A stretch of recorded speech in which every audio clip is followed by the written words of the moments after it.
Experience the joy of hassle-free home improvement. Dream big at subcontractorsunited.com.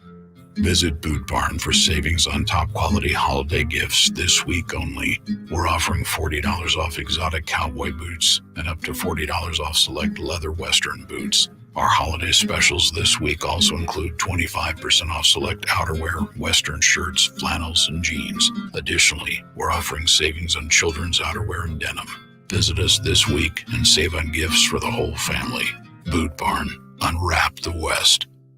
This time of year, big box tool stores start to sell a whole bunch of not tools, from dancing Santas to plastic trees. At Northern Tool and Equipment, we'd rather sell you a 4-horsepower chainsaw fitted with a full chisel chain to cut down your own tree. And we have wood chippers come January, because mulch. We're cutting prices on your favorite brands this holiday season. Save on Milwaukee, Ingersoll Rand, and Metaltech in-store or at northerntool.com. For the ones who get it done, the most important part is the one you need now. And the best partner is the one who can deliver. That's why millions of maintenance and repair pros trust Grainger, because we have professional-grade supplies for every industry, even hard-to-find products. And we have same-day pickup and next-day delivery on most orders. But most importantly, we have an unwavering commitment to help keep you up and running. Call, click Grainger.com, or just stop by. Grainger, for the ones who get it done. Get year-end pricing during Happy Holidays at Folsom Lake Honda, your one-stop Honda shop. Folsom Lake Honda is your one-stop Honda shop for great pricing on our entire selection of new CRVs, HRVs, Ridgeline Civics, and Accords. Plus, with low finance and lease options, now's the time to buy. Hurry in and save during Happy Holidays at Folsom Lake Honda, or go to folsomlakehonda.com. Folsom Lake Honda, yeah, your one-stop Honda shop. This segment is brought to you by Light the World Giving Machine. KHTKAM Sacramento, KYMX HD2 Sacramento. From the Power Business Technology Toshiba Studios, your new home for 49ers football in the 916. Sactown Sports. Feeding your passion for local sports in the afternoon. It's the Drive Guys with Kevin Gleason and Kyle Drake on your radio at 1140 a.m. Streaming audio at SactownSports.com and the Sactown Sports app. You can also watch the show on YouTube at Sactown Sports 1140. Here are the Drive Guys with Kevin Gleason and Kyle Drake. Welcome, Kyle Draper on assignment. In for him today, all-time Kings icon, Jerry Reynolds. Welcome, Jerry. Well, thank you so much. Enjoy being here. Trying to fill in for Kyle. It's an impossible task. It is a tough one. We appreciate it. What the heck is going on?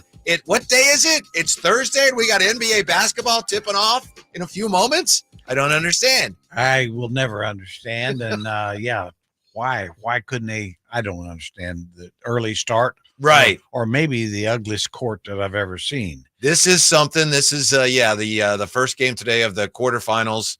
The semifinals of the in-season tournament in Vegas. And they're starting, I assume they're starting early, Jerry, because they want to have separate admissions for the two games. So you got to start early so you can get everybody in and get them out for the next game. I assume that would be pretty accurate because that's what they're doing. Yeah. So you got the early start today. And this is, I guess, the exclusive, unique semifinal court, and a lot of red on there, And I understand the Lakers were told they could not wear their black uniforms in these games, this game, maybe the next game, because it contrasted with the court.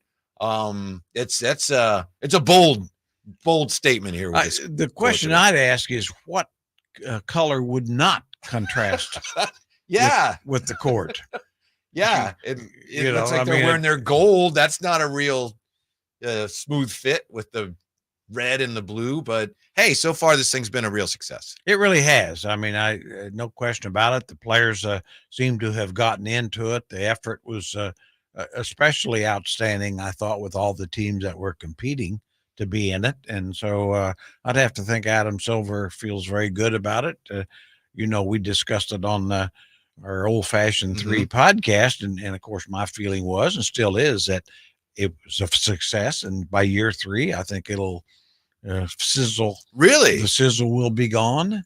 You think once the novelty wears off, bye-bye in-season tournament? I do. Wow. I do. I mean, I think it'll have some interest, but I just think it will sizzle out a little bit. That's interesting. You're the only one I've heard say. I'm not saying you're wrong, but everyone's been so excited about it. Of course, a lot of people are, working for the league, so it behooves them to promote this. But wow, that's an interesting thought. You think maybe the players will just get to the point where, it's not that big a deal? Well, at some point, the stars will get to feeling that. And Yeah. and that's the whole difference. Mhm. Is I think, majority of players, I think the money is a factor, but I think it is interesting for the Adetokounmpos and LeBrons and all those guys. It was important this year, in my opinion, and I could be wrong, as I am a lot. One time, I remember one time you might have been wrong. Yeah, spring of 47, but I wasn't even sure it was wrong then. Right. But anyway, I think as the stars, if the stars lose a little interest, and I think they will, because they make so much, and so you may start seeing guys miss games during so-called tournament games. Right. I thought we might see that this year, but so far so good. What do you think this might mean, you as a student of the game, student of the history of the game? LeBron, or whoever ends up winning this, let's just say it's LeBron. Does it mean anything to his quote-unquote legacy that he was the winner in the first ever in-season tournament? I would hope not. His legacy is maybe the greatest pretty players secure as it is. Yeah, and whoever. It's a little feather in the cap if you want to take it that way. And there's no downside to winning it. Somebody's got to be first, and that's important. It probably would depend on how he approaches it, right? I mean, if he tries to trumpet it as, wow, this is a real achievement, then I guess we'll have no choice but to kind of look at it that way. It's kind of the way he wants to play it if they win. Yeah, and I think being first it's always a little something added to it, and so there's that. I guess the question I have about the whole thing is, so-called game 83 for the championship, which is a game that in effect doesn't count on the standings. What if one of the stars gets really hurt? Yeah, let's hope not. Pray not. Talk about an end of the tournament. Right. Jerry Reynolds in today, 339-1140, 1-800-920-1140. Got any questions for the Kings icon? We always play Ask Jerry, wide open all show long when Jerry's in. We're only here today till 4:30 because we've got a crackerjack of a Thursday night football game for you. The Steelers and the Patriots. Look out. Woo. I love NFL football, but I can pass on this. Really? I think I can. Yeah. Did you know that technically the Patriots, I think they've won 2 games. They are not mathematically eliminated yet. They're still mathematically alive. And they're just barely, because the most they could win is 7, and there's about 4 teams that have already won 7. But technically, for what it's worth, they are still alive. That said, I know Frankie's going to be with us today, bottom of the hour. We were just talking to Frankie before the show, and you and Frankie were pointing out that this game tonight is still going to have bigger ratings than the Bucks and the Lakers are the second game, right? Who's playing the first game today? I think the first game is the Bucks and the Pacers. Bucks and the Pacers. Yeah. So the night game would be the Lakers and the Pelicans, and still the Steelers and the Patriots will have a bigger audience in that game. Yeah, they will. They won't have me as an audience, but they'll have a bigger audience. Yeah, because there's isn't that Brooke Lopez back there? That looks like Brooke Lopez. I got to admit, Jer, I know we talked months ago about the in-season tournament, and we were both kind of skeptical about the whole thing. But when the Kings lost that game to the Pelicans, I was really disappointed, not only in the way they played and that they lost and all that, which we'll get to, but I was disappointed that they got knocked out of the tournament. I was looking forward to seeing them in Vegas. I was too. I have to admit, I was one of those very skeptical of the whole thing, and still remain so going forward. But I think this year's been a terrific success, and really was pulling for the Kings. I thought how it was promoted and everything. You just really wanted to see the Kings move on to Vegas, and didn't happen. Yeah, I thought once they got through group play, that was the hardest part. And then they got one home game against the Pelicans team that, the Pelicans had pushed them around a couple times, but, they'd learned from their losses to them, and they were home, and they came out, shooting the ball so well. And then once that game started going the other way, the Kings just never tilted it back in their favor. No, I think with the Pelicans, I was certainly concerned because, not just the 2 losses in New Orleans earlier, but Trey Murphy and C.J. McCollum were going to play. They hadn't played in those first 2, and that's 2 of their top 6 guys.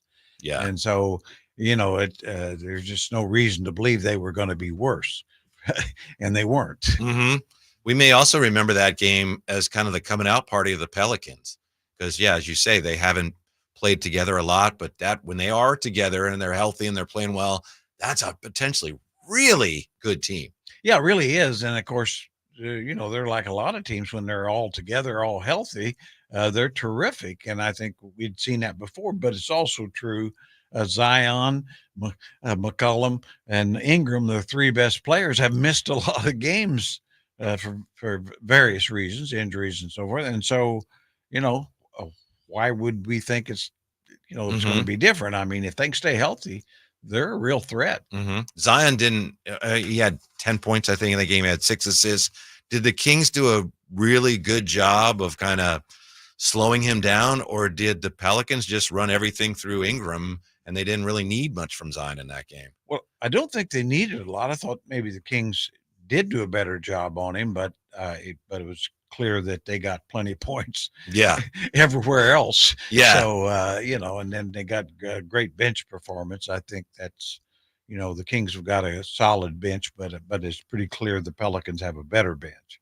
Didn't it look like maybe Mike Brown was not real happy with his bench in that game? It seemed like he was didn't have a lot of faith in a lot of guys coming off the bench. Yeah, I think that's true. And I mean, he had every reason to every reason. Be a little unhappy with it. Yeah, why would you be happy with non-productive play? Other than, of course, Malik, you can always seem like you can always count on Malik because I really think he's their 3rd best player. And, basically pretty much every game shows that.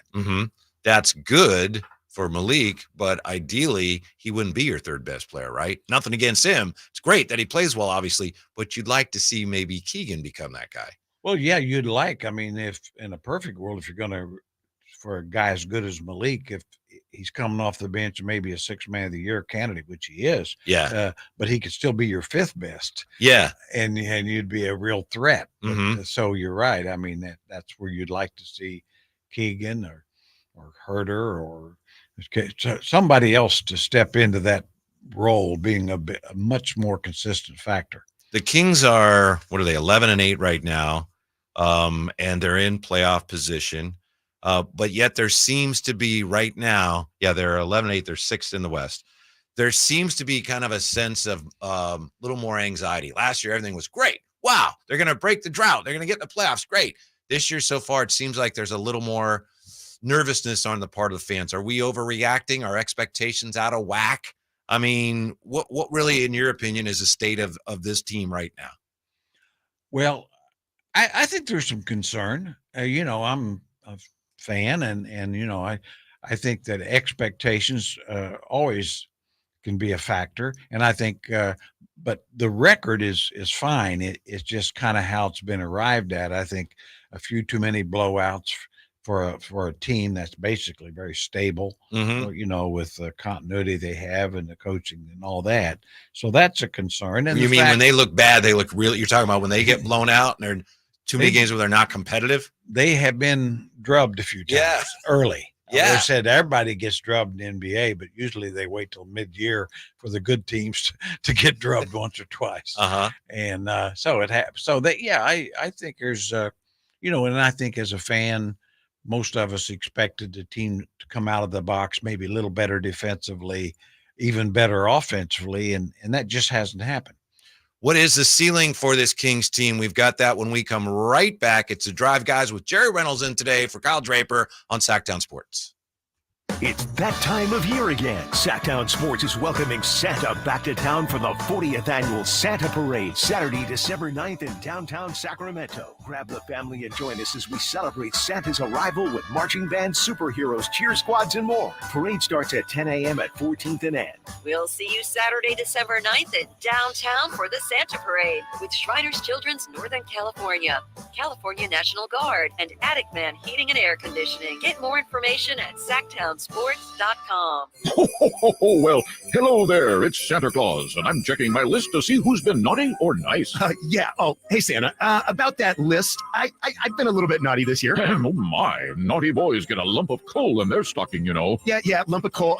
But guess what, Santa? Elk Grove Kia came to the rescue. Elk Grove Kia? What do they have to do with your naughty deeds? Well, Santa, they gave me a great deal on a new Kia, the highest-rated mass-market vehicle in J.D. Power's U.S. dependability study. What? No lump of coal for me this year, old man. A Kia, you say? Yeah, Well, what about your, challenged credit? Well, Santa, unlike you, Elk Grove Kia doesn't judge guys like me. They looked beyond my, troubled past and still sold me a fine new Kia. Look. Well, I never... Sorry, Santa, but Elk Grove Kia has your sled beat this year. So while you're busy with the lumps of coal, I'll be cruising in style in my new Kia. Okay, I suppose Elk Grove Kia is on the nice list this year. Naughty or nice, Elk Grove Kia believes everyone deserves a second chance.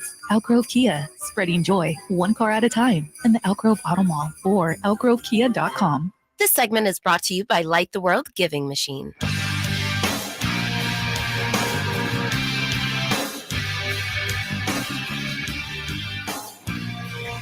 Your flagship station for the Beam Team, Sactown Sports. Yeah, Jerry Reynolds is in today, and of course, Jerry wrote that book years ago. It's still popular. Reynolds Remembers, and a moment ago, Jerry was remembering something about Greg Ostertag. Is this a story you can tell on the radio about Greg Ostertag and his box fan? No, it's actually Lawrence Funderburk. Oh, Lawrence Funderburk. I'm sorry, yeah, Lawrence Funderburk. Lawrence Funderburk and his box fan. Yeah. He felt he couldn't sleep without a box fan, and so everywhere the team went, basically besides the normal stuff you packed, they packed a box fan, and I did hear occasionally the equipment people kind of take his name in vain periodically because they'd have to schlep that thing around and get it up to his room. So really, as good a guy as Lawrence was, there were. He needed once or twice, 2 or 3 in the morning, I'd hear a little, his name taken in vain. Gotcha. Yeah. The tournament semifinals are underway, Indiana and Milwaukee.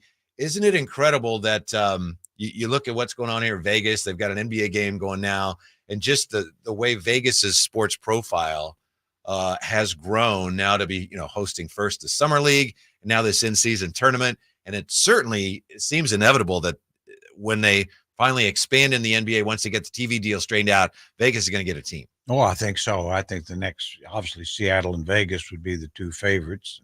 Maybe Vegas even more than Seattle at this stage. They got the hockey team, the WNBA team. Sorry, Jay, we don't like to talk about this. So we know they're getting a baseball team. It looks like it anyway. Fingers crossed. And of course, it wasn't that long ago. They got the Raiders. Wasn't that long ago where pro sports leagues, we will never go into Las Vegas because of the gambling. Yeah. And I was like, hey, gamble on our games. Yeah, like it's a key part of of the sport, And I would have never thought I would see that, really, where they were encouraging gambling in many ways. Yeah. Let's face it. I mean, Joe and Gavin, in a way, they were ahead of their time because they had their eyes on Vegas, right? A lot of people were really concerned. I remember when they bought the Kings, a lot of us thought, oh no, they're going to move the team to Vegas. They never did. They tried to move it somewhere else. That didn't work out, but they kind of recognized what could happen in Vegas before a lot of other people, I think. Of course, they had their eyes on about every city in America. I know. So Virginia Beach. What? Yeah. But anyway, I do think that they were probably a little ahead of people in that particular way, that the potential, and I don't think anybody really anticipated potential pro sports in Vegas until hockey, and how well it did right away. And so that was kind of okay if hockey, which isn't quite the same level as NBA or football and all, did so well, opened up a lot of doors. Yeah, there's not a lot of people that live there, 2.2 million or so, but the teams do count on so many people traveling to see the games. And so far that seems to be working. Although my understanding is the hockey team, they consider it, people in Vegas consider that our team, not a transplant. And they really love that team. And also because they started winning so early on. Weren't the Maloofs instrumental in that NBA All-Star game being played in Vegas that one year? I think they were. Yeah. And I know they really pushed it, and certainly. And obviously they had their reasons to do with the Palms and lot of their investments in Vegas, but it did make sense, and went well, I guess. Yeah. They had some off-court issues, but anyway, and that kind of set back Vegas's efforts to land pro sports teams. But here we are with the in-season tournament being played in Vegas, and Vegas on the threshold, it would appear, of getting an expansion team. The commissioner talked about that. He talks about it a lot. And he says there's other cities involved. Of course, Seattle, Vegas. He says Mexico City. He says Vancouver, Montreal want teams. But they're not going to get teams, are they? I mean, isn't he just trying to up the bidding? Probably. I mean, to me, it's like until Seattle gets one, nobody should have one. Yeah. If they bypass Seattle in expansion, that would be criminal. It really would be. It really would be. I mean, there was a great basketball town, great city, beautiful city. And, I mean, like say, I know Mexico City. I've been there, with the team, and it's a huge market, but to me, it's like Toronto. Anytime you cross borders, it's such a pain in the rear for the players. And then the financial arrangements, what the value of the dollar is in each country is so different. So it really is just not a destination for players. 339-1140, 1-800-920-1140. You want to give us a call, shoot us a text on the chat here. Manny Too Legit says, cool hat, Jerry. How long have you had? Can I ask how long have you had that hat? Yeah, this is about 10 years old. Okay. Which is relatively new. Like the Kings thing I'm wearing here, this is older than Manny. I think I think it's well into its 25-year mark. Do you have definitely older than me? Definitely, yeah. Do you have any of the old red and blue stuff from the early days? I think I do, but just very little. I mean, it's kind of over the years. I don't, there's a couple things I've set back. Yeah. Things. And that's why maybe you kind of liked the in-season tournament, the court and the uniforms, because they're kind of a throwback. And I did like the uniforms. I did. Although, as you know, I've said at some point, pick a color. Just pick a color. I mean, I always liked the purple and black, and I mean, that was, to me, it's like, okay, that worked. So what's the point? Right. I mean, and they even one year they even had red as a second or third. I mean, I just about had to gag on that one. Well, and I know this makes me sound old, but there was a time when, like, your high school had colors, and the colors meant something. So I understand you want to sell jerseys, but baseball teams now and basketball teams, you're right. Sometimes they're okay. If you're going to wear a variation with the same colors, that's one thing. But when you come out in totally different colors, to me, it's like, whoa, hold on. Those aren't your colors. Yeah, that's like if the Celtics were wearing, pink and blue or something, but you can't do that. You can't do that. No. I'm not going to apologize for that. And I really think the marketing people are wrong in a sense that they say, well, we'll sell more. Yeah. I don't believe that's true. I think if you get set on a color and your team is good, I think you'll sell every bit as much because at least everybody knows this is our team. Yeah. We're in blue or black or whatever. Rather your than colors mean something. They stand for something. It needs to mean something. I always say that's what I like about the established franchise. Green Bay Packers, what they look like. Yes. The Boston Celtics, you know what they look like. Right.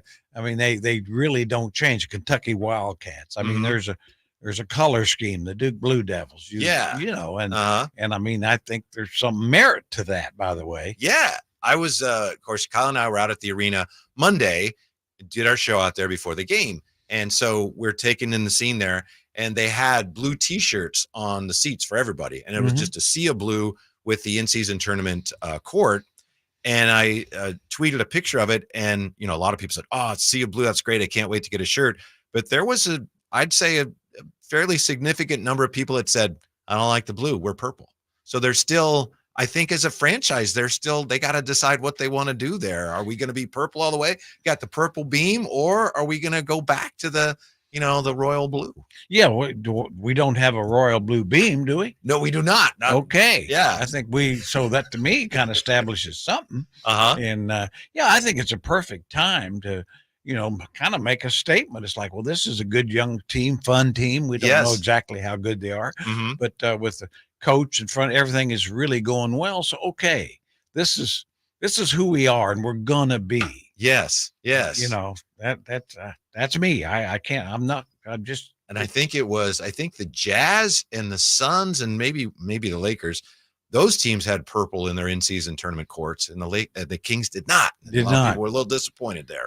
I'm not little. I'm very, yes. Frankie's going to join us bottom of the hour, but among other things we'll talk about here, Jerry, I'd love to get your thoughts on this here. What is the ceiling for this Kings team this year, in your opinion, and how could it be raised, perhaps? Is this right now, is this a championship team? Probably not. I don't think. I don't believe it is. I'd love to be wrong, but I just don't see, I think there's moves and experience and different things that's going to have to happen for it to move into the upper echelon of the league as opposed to being a really good team. Yeah, and things don't typically happen that quickly where you're missing the playoffs for 17 years, then you make the playoffs, then you're a champion. It doesn't usually happen like that in that linear and that quick of a fashion. No, I asked Denver. They could tell you about that, and or Milwaukee, even with the Antetokounmpo. I mean, it's a process. Yeah, and you go back to the early 2000s with the Kings. It was three playoffs before they even won a playoff series. And so it's a process. So do you think they're, with the deadline approaching, I know it's not even Christmas yet, they've got some tough decisions to make, right? To what extent do you stay the course, and to what extent do you maybe roll the dice a little bit on a big move that would improve you now? In general, you're against doing something splashy now that would cost you any future assets, right? Well, I sure wouldn't want to move or lose a really young, proven potential star, like a Keegan Murray. I mean, I wouldn't want to overreact on something like that. I mean, but I think, I'm sure that Monty McNair, his main job is to try to make the franchise better. And so you'll look at what's available, and you probably have to take calls on people that you really wouldn't want to necessarily trade, but you'd have to at least listen. But having said all that, and we've talked about it before, it's like, thing about trading, and I've learned over the years, you can't trade unless you find somebody to trade with you.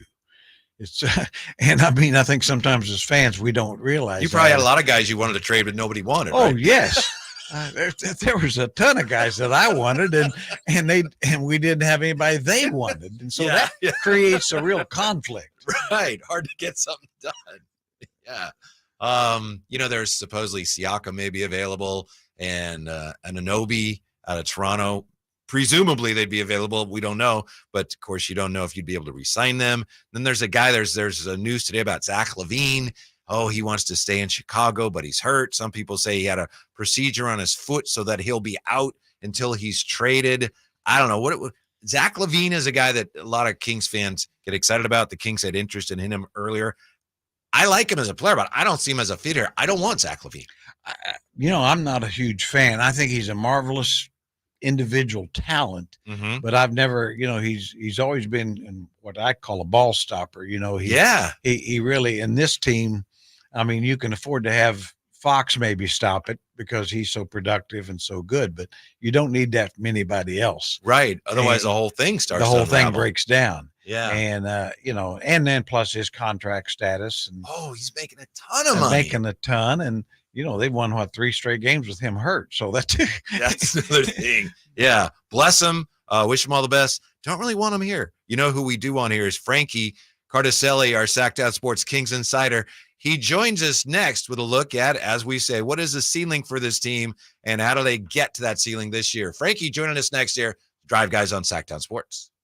Sacramento weather is brought to you by Elk Grove Honda. I'm Tamara Berg in the KCRA 3 Weather Center. Your Thursday forecast, we're looking at another wave of rain moving through the area. A few showers pass by. It's going to be cooler today with highs in the upper 50s. Get the latest forecast on the KCRA 3 News and the KCRA 3 app. At Elk Grove Honda, our recipe for happy holidays is to think happy Honda days. There's no better time to visit Elk Grove Honda than during our year-end clearance sale in the Elk Grove Auto Mall or online at elkgrovehonda.com. I gotta get an Elk Grove Honda. This is Jeff Scott. Did you know there's a way to outsmart COVID if you get it? Now, there are medicines that can treat COVID whether or not you've been vaccinated, which is great news, especially if you're over 50. If taken in the first 5 days of having symptoms, COVID medicines can help stop the illness from getting serious. Call the healthcare provider or the statewide COVID hotline at 833-422-4255 to learn more about COVID medicines. Brought to you by the California Department of Public Health. The holiday season is right around the corner, so give the gift that's hard to wrap but easy to give. Give them a Steel. With powerful trimmers, blowers, and chainsaws to place under the tree, the Steel Holiday Gift Guide has something for everyone. Save $30 on the GTA 26 battery-powered garden pruner. Visit your local Steel dealer or go to steelusa.com/gift guide. Real Steel. Find yours. Now $149.99 was $179.99 MSRP. Offer valid for a limited time only at participating dealers while supplies last. Who has the largest selection of golf merchandise in Northern California?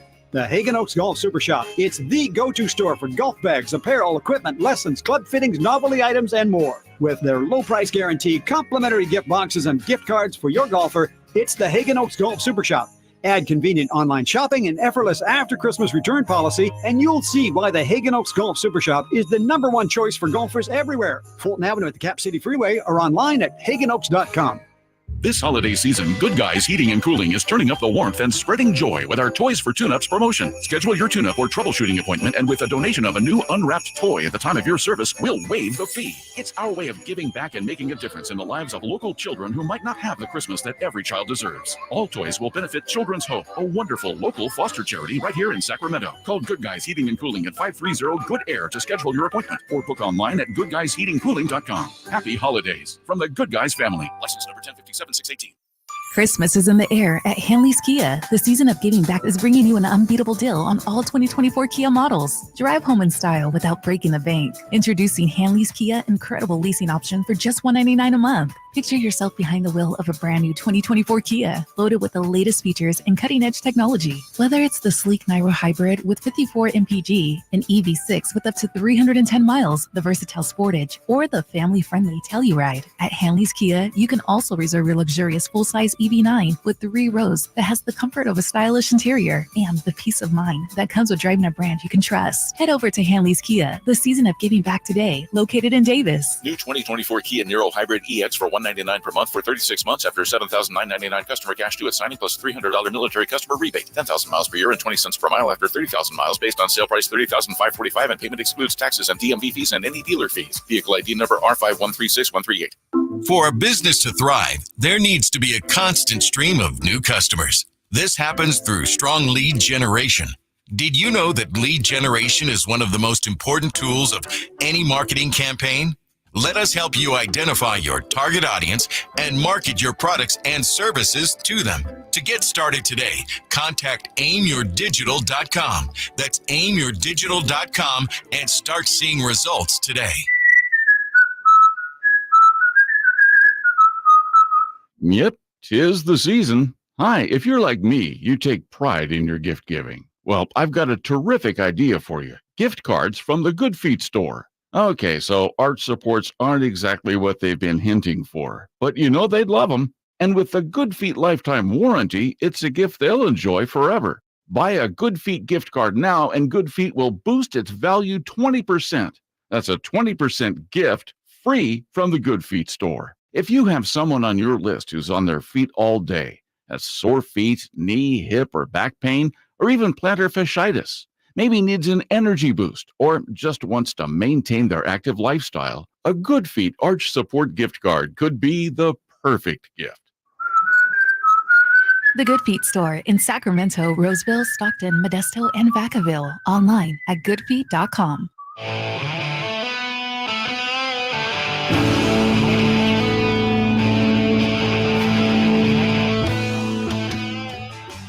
The Tribe Guys powering your afternoons Monday through Friday on Sactown Sports.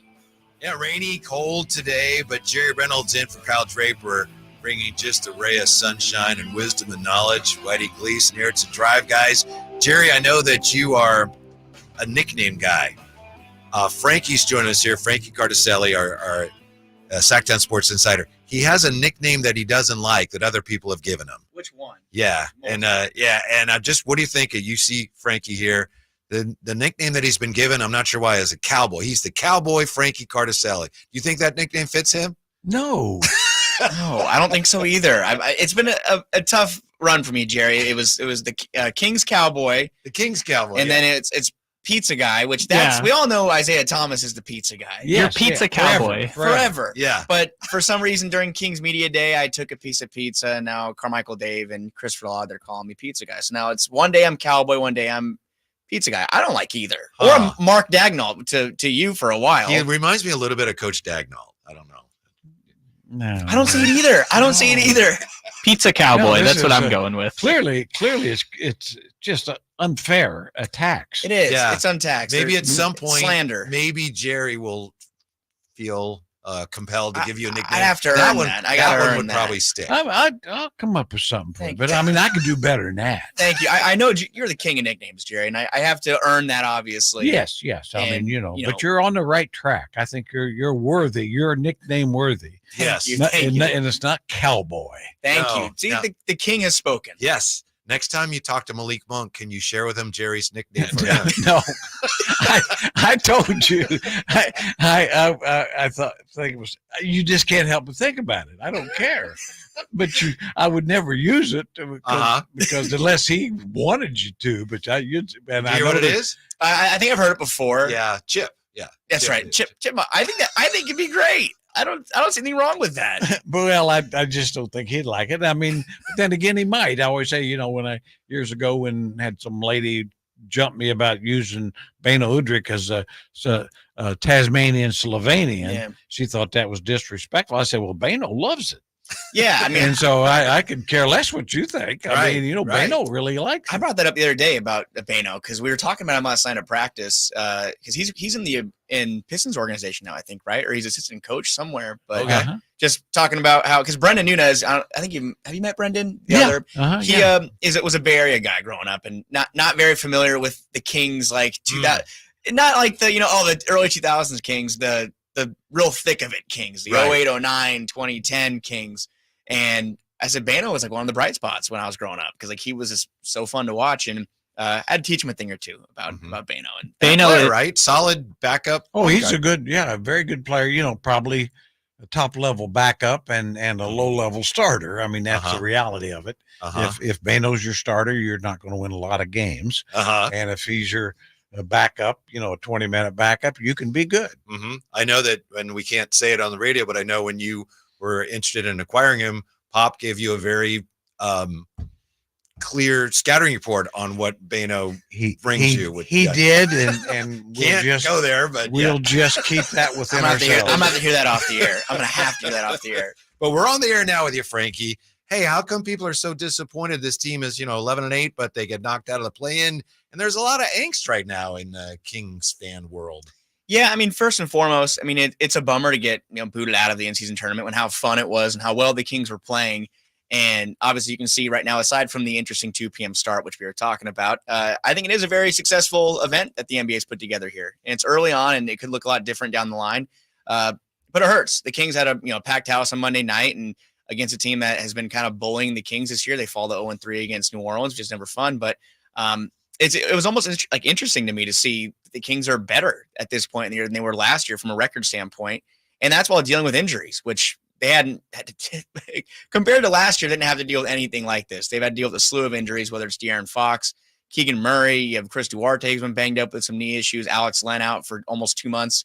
But obviously when you lose a game like that is meaningful on the surface, it's going to hurt a little bit and cause people to be upset. And obviously the Harrison Barnes conversation has taken center stage when I think really what's being lost in the shuffle is how, and again, you can't be a zero on offense, but that's not really the role he's in right now as being a top tier guy. He did a decent job on Zion Williamson, who was a nightmare for the Kings. And it's just something I think that was a little overblown, and the lows are low when you lose. The highs are high when you win. And I think if the Kings turn around and win tomorrow night in Phoenix, people are going to be feeling a lot better. Where are you with the Harrison Barnes deal, Jaron? Just so you know, fans just, when things are going wrong, fans seem to focus on him because they just feel like, well, for what he's getting paid and he's starting, he should be producing more. What are they missing? Well, he probably should be offensively, but it's like Frankie said, I mean, defensively, he's been solid. I mean, Nobody's going to stop the tops or stop the main stars. But, the thing I always come back to, he's got the best shooting efficiency or scoring efficiency rating of anybody other than Domas. He's at about 1.5 a shot. Well, that'll win you 60 games if everybody does that. But the point is, he's not shooting very much. And it's been, I guess, my contention, as you know, I kind of think the Kings are partly to blame, is that last year they used him in the low post a lot. And I haven't seen him in there all year. And it'd be, if you want to get him involved, especially with Domas high, you can always slip him in there, for some low post hits. And to me, it'd be like, that'd be a way to get him involved. And I think with Harrison, he by nature is probably a guy who fits into a fault. And you might have to, as Coach Brown said, we don't call anything for him. Well, probably ought to. Yeah, that's a great point, because, if you have a guy who's an efficient scorer, it's easy to say, well, he's not doing anything. And maybe it's incumbent upon the team, the point guard, somebody to get him involved in the offense. Yeah, and I think that we were talking about it yesterday with Chris and Alan and Brendan about how when the Kings have kind of found themselves in a tough position, they kind of live and die by the three. They're a 3-point shooting team, and they're top 5 in attempts, 20th in 3-point percentages. So that kind of shows you when the shots are falling, they kind of keep going. And against New Orleans, they were 7 of 11 in the first quarter, and they finished 7 of 30 after that. So that's kind of showing you that they're not really trying different things. And I was wondering, where are they in the paint? They're 19th in points in the paint. So Harrison Barnes, like we're talking about, is so good with, he's got a big body. I always kind of compare it to, he's not LeBron James, but he's kind of got like a LeBron James-esque build. He's 6'8" and 230, 240. He's got to be able to use that. And when he does, he can get downhill, and he's tough to stop going to the basket. And before Keegan Murray and before Kevin Huerter were here, obviously, he was a lot more aggressive. He was a near 20-point per game scorer, but that's not really who he is anymore. But at times, those guys, Kevin Huerter and Keegan Murray, are good shooters. Right now, the shots aren't falling, and you got to change things up. What's it going to hurt if Harrison Barnes puts his head down and tries to kind of work his way into the paint near the basket? Maybe he scores, maybe he gets fouled, but the Kings, when they kind of fall into these holes, they keep shooting, and sometimes they shoot out of it. But like we saw on Monday, sometimes they don't. Yeah. Yeah. And he has a pretty good ability to draw fouls, going to the basket and or posting up. He's got some skill there. And I just think that, especially with the way Domas is so effective away from the basket with the screen handoffs and dribble handoffs and high screen roll situations. But I mean, you got all that space underneath.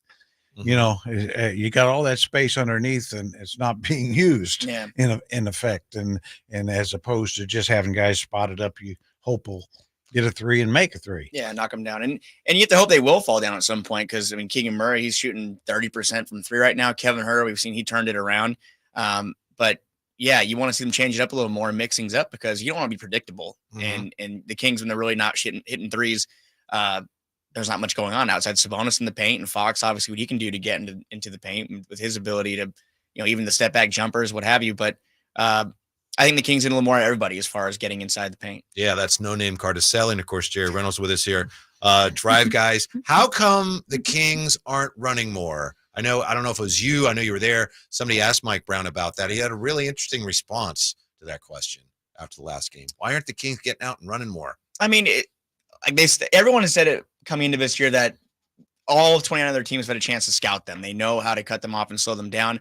De'Aaron Fox right now, not quite 100% as well with that ankle. And that's something he even said that he's able to play, but he said that, I think it was against maybe Denver, that he would have thrown down a windmill, but he's like, I can't really reach back that far yet. I think it's just a matter of the NBA adapting to their offense, and the fact that you can't really expect to come out and after a record-setting offense and expect to run the same exact schemes over and over and have teams just kind of go, okay, well, we're going to let De'Aaron Fox get out and really run the pace and run the floor here. But I think that they'll adjust and they'll continue to keep running. And, obviously it's early in the season, they're going to make adjustments, but it's been a little more slow, and that has kind of slowed down the offense. They're still top 10 in offense, they're 9th in scoring points per game right now, but it's not quite the same pizzazz as last year. And they're going to have to learn how to adapt that way. Yeah. To Frankie's point, it's a really great point. Frankie made a really great point. Well, good point. Okay. I mean, that's probably a Jerry's stretch. being very nice to me right now. We just met. We're getting a solid point. Thank you. I appreciate it. Well, you're calling me No Name over here. But the point is right. I mean, the teams do scout, And I thought last year was the greatest example I'd ever seen. I was so wrong. I said, you can't run after made baskets. And the Kings did. They were able to run after made baskets. This year, it's harder for them. They're still getting scored on a lot like they did last year. But last year, they were able to take teams by surprise by pushing it up and getting shots within 4 or 5 seconds. Well, opposing teams are doing a better job of stopping that, putting some pressure on the first pass in and things of that nature. And I think that has a lot to do with it. These teams do scout. Mm-hmm. Yeah. Mike Brown's response to that question was interesting. We'll get to that when we come back. No Name sticking around, right? I'll stick around. Absolutely. Yeah. More with Frankie and Jerry Reynolds. It's the Drive Guys on Sactown Sports. Trying to find out where to catch your favorite team's games? Are you a fan of the Kings, Niners, and the NFL? Well, Sactown Sports has you covered. Touchdown! San Francisco! It's all on his shoulders. Cox rocks. He fires for the win. He's got the triple. Catch all your Kings, Niners, and NFL games all year long on Sactown Sports and SactownSports.com. Red Hawk Resort Casino is the best place to go all in and all out. Go all in at our table games, then go all out to win on the area's only 3-story indoor kart track.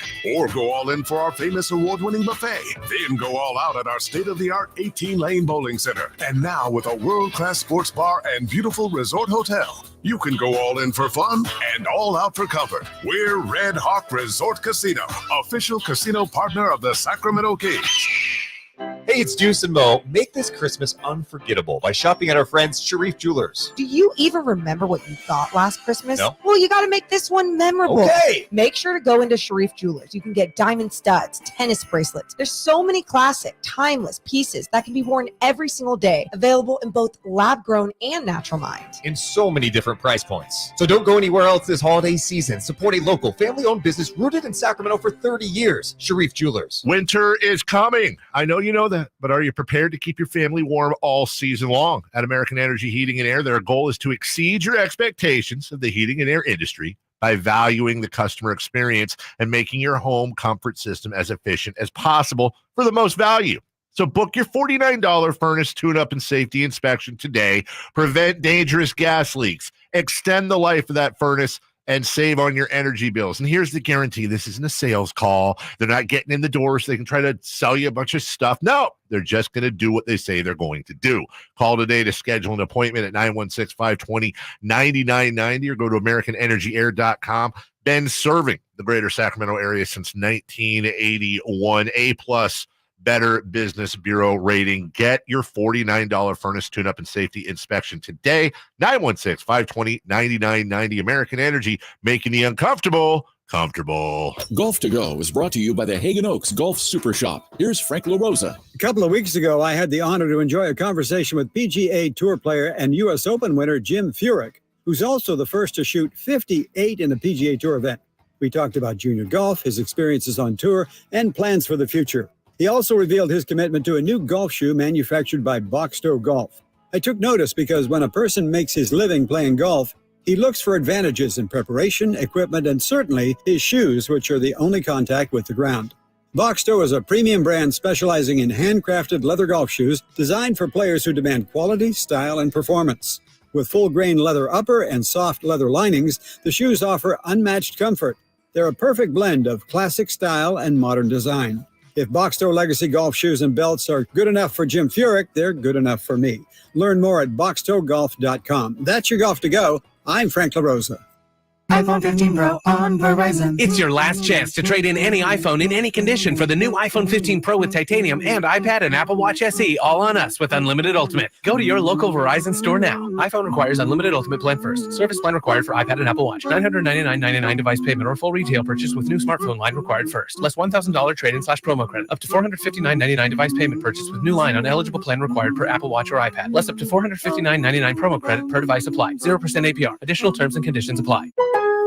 Pro Paint Days are back for MVP's Pro Rewards members at Lowe's. Now through December 15th, you can earn 10% back in paint rewards via Lowe's e-gift card when you spend $100 or more on qualifying paint purchases. Plus, save $10 on a new and exclusive 5-gallon pail of HGTV Home by Sherwin-Williams Drywall PVA Primer and Sealer. Lowe's knows paint. Lowe's knows pros. Offers valid 12/4 through 12/15. Exclusions, restrictions, and more terms apply. See Lowe's.com/L/Pro Loyalty Terms. Subject to change.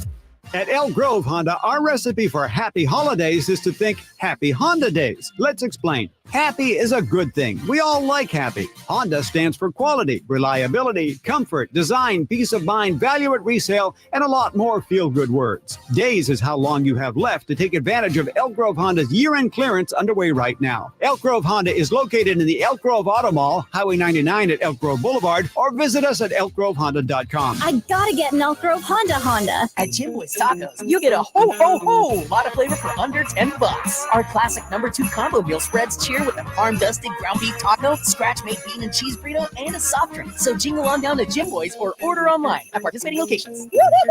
Hold on to your Santa hats because Elk Grove Kia is turning up the holiday heat with deals that'll leave you saying no money down. This Christmas, keep your wallet at home because Elk Grove Kia is making your dreams come true with 0 down payment. That's right, absolutely nothing out of your pocket to drive home in a brand new Kia today. Or if you're ready to slay the season in style, picture this: the award-winning 2024 Kia Telluride S all-wheel drive, the hottest sled in town, for just $439 per month plus tax. You heard it right, only $439. So whether it's the sleek 2024 Kia Telluride or the no money down offer, Elk Grove Kia says 0 hassles and 0 worries. ElkGroveKia.com. Qualified applicant 0 down. Sample spot number GK9133 48 monthly 0 down. Model number C3422 with the right 24 monthly 439 plus tax for 495. Do it signing 0 security plus residual 33,352 and 8 year December 11. GK9133 expires 12. Elk Grove Kia.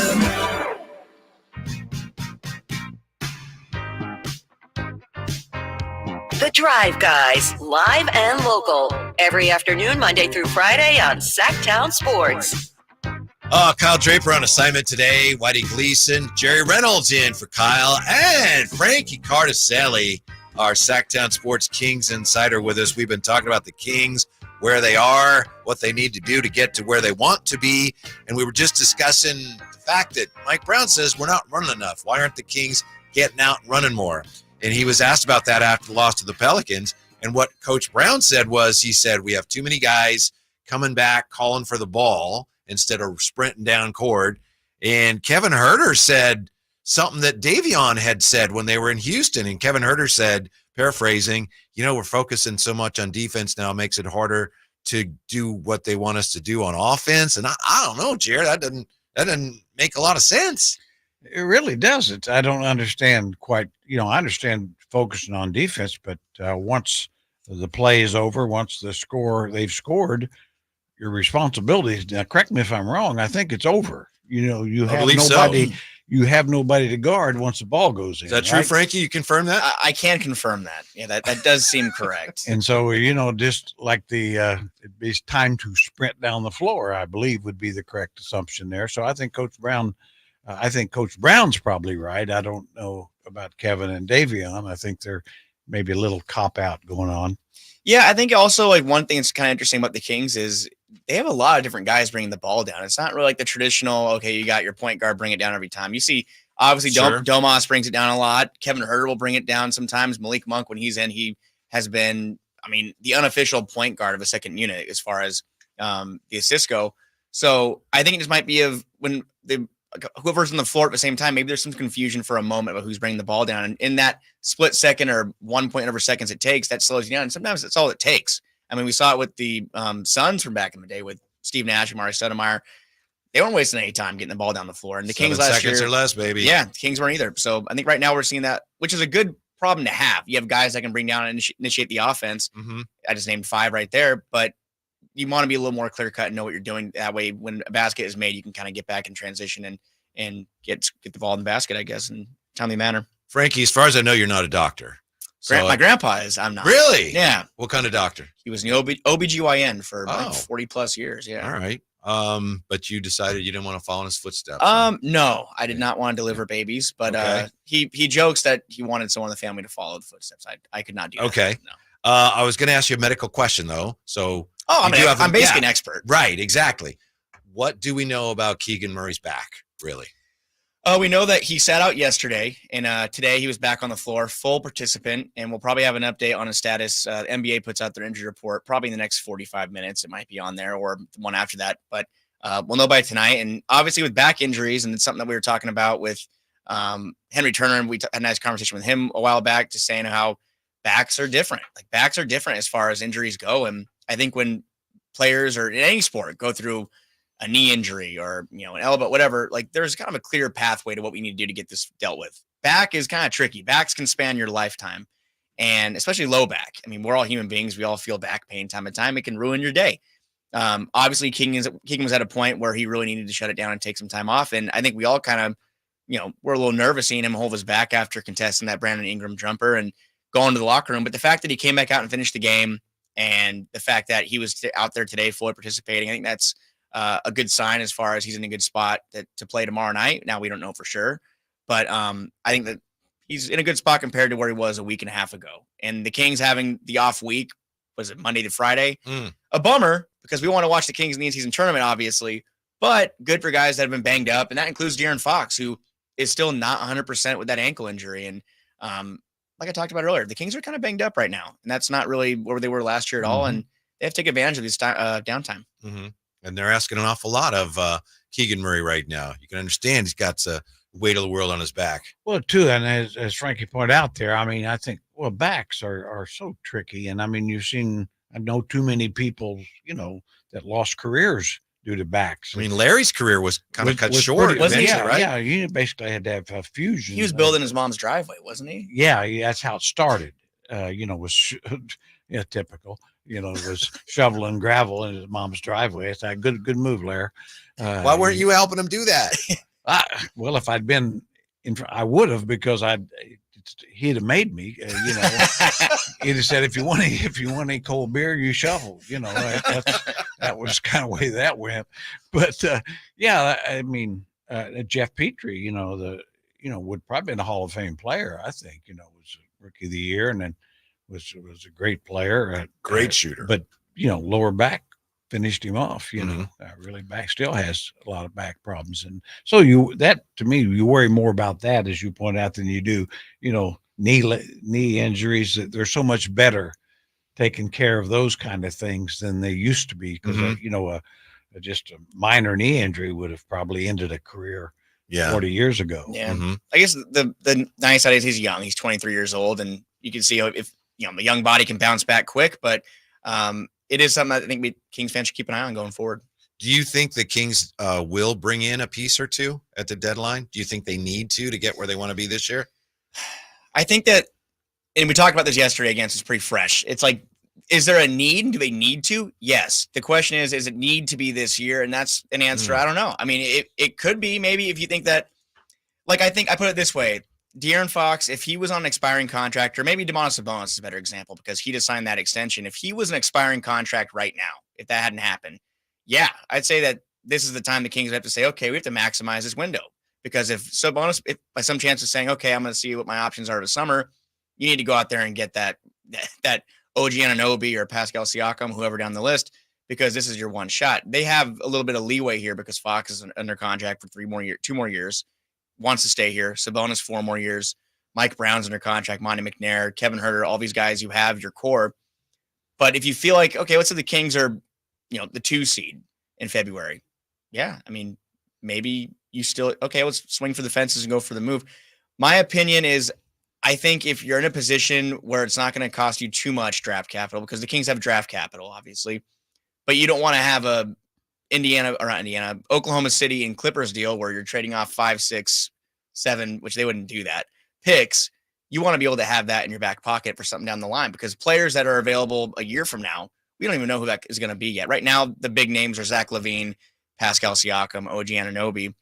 Do the Kings have a clear need for any of those 3? Probably out of the 3, OG Anunoby. So I think that I'm kind of, not to sit on the fence to bring it all together, but it's a complex issue, and you don't want to make a deal for a rental like that disastrous Yankee deal to get Juan Soto. You don't want to trade for a guy, give up a bunch of future assets for a guy that might only be with you for Well, in the Kings case, like not even a whole year. What clown person would agonize over that and stress over it for the past 2 days? Because he was, I mean, who would do that, hoping that the Yankees would get Juan Soto? I don't know anybody that would be that stressed over And you it. can't imagine Soto signing like a 10-year deal with the Yankees, could you? Oh, I never could. I could never imagine him loving the short porch and wanting to stay there and make a bunch of money. That'd be horrible.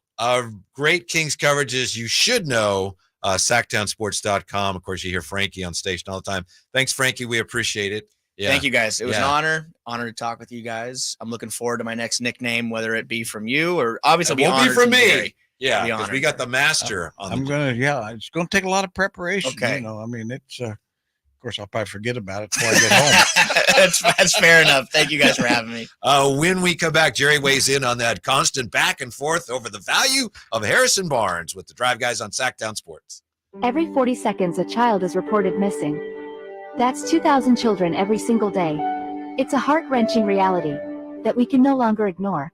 Find the Children is a non-profit organization dedicated to helping find missing kids. You can be a part of their mission by donating your unwanted vehicle, running or not. Call 1-800-775-5622. We guarantee that you will receive the maximum tax deduction. We provide fast, free pickup with 24-hour response. Call 1-800-775-5622. Find the Children provides crucial resources to help find missing children and educational materials to teach kids how to recognize and avoid predators. Our recovery programs have a proven track record of reuniting kids with their families. It's time to act. Donate your unwanted or unused car. Help us build a world where every child is safe. Pick up the phone and call 1-800-775-5622. Together, we can bring these kids home safely. This advertisement was paid for by Cars R Us and Find the Children. At Ashton & Price, over the last 25 years, we've won just about every injury case you can think of. Slip and fall, falling merchandise, fell through rotted decking, we won those. Dangerous stairs, falls into holes, dog bites, won them. Injured while pedestrian or on a bicycle, auto, motorcycle, big rig, company vehicle, Uber, or Lyft accident, we've won them all. And the best news is there's no fee until you win.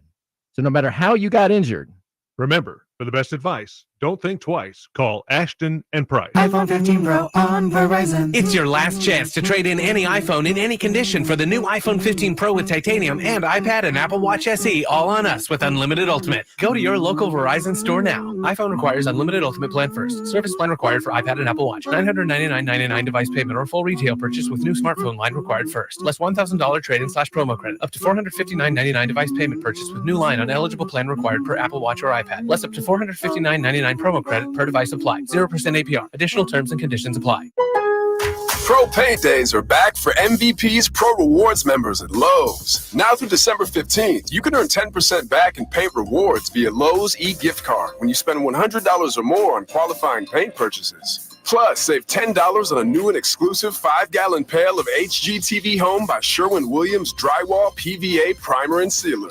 Lowe's knows paint. Lowe's knows pros. Offers valid 12/4 through 12/15. Exclusions, restrictions, and more terms apply. See Lowe's.com/L/pro loyalty terms. Subject to change. Kevin Lewis of National Garage Door. Whether you need to repair a broken spring, install a new opener, or buy a quality Rainer door, National Garage Door is here for you. Call us today to see how we can transform your house with a new garage door. 638-4554 National Garage Door. Hey, it's Carmichael Day for my good friends at Fire Wings with some bullet points for you to remember so you can be a professional fire wing eater. Like Wings Day Wednesday, 88-cent wings each and every Wednesday. 3 flavor lineup includes 7 classic wing flavors, 7 dry rub wing flavors, 7 fusion wing flavors. It's the perfect fast casual eating establishment for the entire family. Go to firewings.com or download the app, find a location near you, order online, earn rewards. Fire Wings. Just wing it. It's the season of performance event at Acura of Stockton. Elevate your driving experience with a vehicle that's built to impress.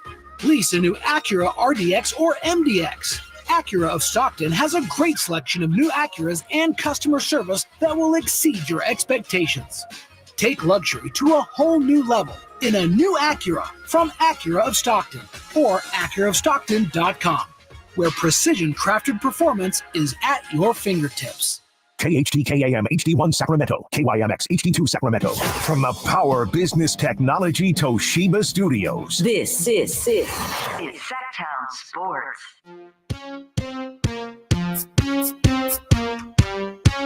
The Drive Guys powering your afternoons Monday through Friday on Sactown Sports. Not your typical Thursday afternoon. We got some rain, which is great. We haven't had a lot of it lately, but also we've got NBA basketball going on right now. And with Kyle Draper on assignment today, we've got the great Jerry Reynolds in with us. So, Jer, how we doing here? Indiana leading Milwaukee so far, huh? Yeah, looks like it. 48-42. I guess we won't really know much about who's going to win until near the end of the game, probably. Sure. What's the number you'd put on? What? Remember you used to do this on TV? What's the number that it's going to take to win? It's a little early to do that. A little early to do that. Yeah. Grant always liked to put me on a spot there with about 3 to go or 5 minutes. You're pretty good at that, though, weren't you? Yeah, pretty good. Mm-hmm. Just common sense tells you a lot of it. You know, at what rate they've scored for 30 or 40 minutes is probably going to be somewhat similar for the next 8. We know that the NBA would love to have the Bucks against the Lakers. Do you have any small market preferences here? Would you like to see those plans spoiled? Oh, absolutely. I would love to see those plans spoiled. I think we all know that the league would prefer to see Milwaukee and the Lakers play for the championship. I don't think there's any doubt. And of course, the interest would be greater with the Antetokounmpo and LeBron playing. We try to put our bias, our anti-Laker bias aside, and we try to get over, 2002. I don't try. Okay. All right. No. Okay. I try. Yeah. All that said, what did you make of the 2-minute report that came out yesterday and said that Reeves had control of the ball, and so that granting LeBron the timeout at the end of the Phoenix game was the correct call? Well, I said, really? I mean, I know. I got eyeballs, and I don't believe that's right. Yes. I mean, that's always the thing that's bothered me the most about the replays is they're not getting that right all the time. And to me, that's so. For at least if you're not going to get it right all the time, then do it quicker. Yeah. Screw up quicker. You're going to get it wrong anyway. At least save us some time. 30 seconds. So, when you go to the replay, you got 30 seconds. Make a decision. Stay with the call or don't. But don't drag it out and still you might mess it. If there's any reason behind the final 2-minute report being public, it's that, we admit our mistakes, right? Whatever benefit is that. But if you're going to come up with a 2-minute report that tells everyone something that everyone knows is wrong, we just don't. That 2-minute report needs to go away. Oh, right. What a waste of time. It's just all it does is double the frustration. No one feels better about it or good about it. No. Yeah, especially when it's blatantly wrong on top of everything else. Yes. And I thought there were less, really, back in the day where there's 2 referees, there were less issues at that time than there is with 3 and replay and all that. I mean, you went into game knowing, hey, they're going to miss some calls. They'd basically admit it usually and say, we'll get you next one. Yeah. We'll make it, and at the end of the day, there'd probably be 15 missed calls a game, which there still are. And it'd kind of be 8 one way, 7 the other, but it'd be very close. Not like the Lakers and Kings back in 2002. Yeah. Right. Are there maybe so many cameras now that we see too much and it makes it seem worse than it is? As you say, there was a time when we were more accepting of missed calls. Now with replay, we expect them to get everything right, and they're never going to get everything right. Yeah, it really exaggerates it a little bit. I mean, I think you see it more in the NFL than even the NBA, where they break it down, was his cleat on the white line or something, that sort of thing. Super slow-mo. Yes, his hip is touching just as the ball is starting to come out of his arm. Yeah, or some little basically passing interference where the guy touched his jersey as he went by, and then of course, like against my beloved Chiefs, they let a guy jump on his back 2 seconds before the ball got there, and so it's like, really? They've done that more and more this year in the NFL at the end of games, where they just, it's the end of the game, we're going to let that go. It seems like it's something they've talked about and don't want to admit publicly. But they don't call pass interference at the end of a game. At the end of a game, and certainly on the Hail Marys. I mean, right. And it's always been that way. I mean, it really I'm not all sure that's not a good strategy. Just all 4 downs, just throw it down there. Yeah, wait for chaos to ensue. there's been a lot of back and forth on this station, Kings platforms. I know you do work for Kings Herald. A lot of people right now, as we discussed earlier, are frustrated with Harrison Barnes because they look at the fact that the Kings aren't playing well. They look at HB, say, well, he's not producing, so he must be the problem. He's not the problem, is he? He's the HB. The Kings would not be better off if they just got rid of him. Are we maybe not appreciating some of the things that he does for this team? Oh, I think that's true. I mean, he is a solid defender. I mean, on a team that is not good defensively, and I wouldn't say he's a top level defender, but he is versatile. You can put him on small forwards or power forwards. Has he underperformed? I think he has, but not to the level that you kind of hear, because I mean, like I say, there's some stats I believe in, and scoring efficiency is one of them, and next to Domas, he's the second highest on the team. The problem is he just isn't shooting enough, trying to score enough, and I certainly, a lot of the blame does belong on him there. He should be more aggressive, but some of it's on the team. They really, there's not a selfish bone in his body, as Kings fans I think would all agree.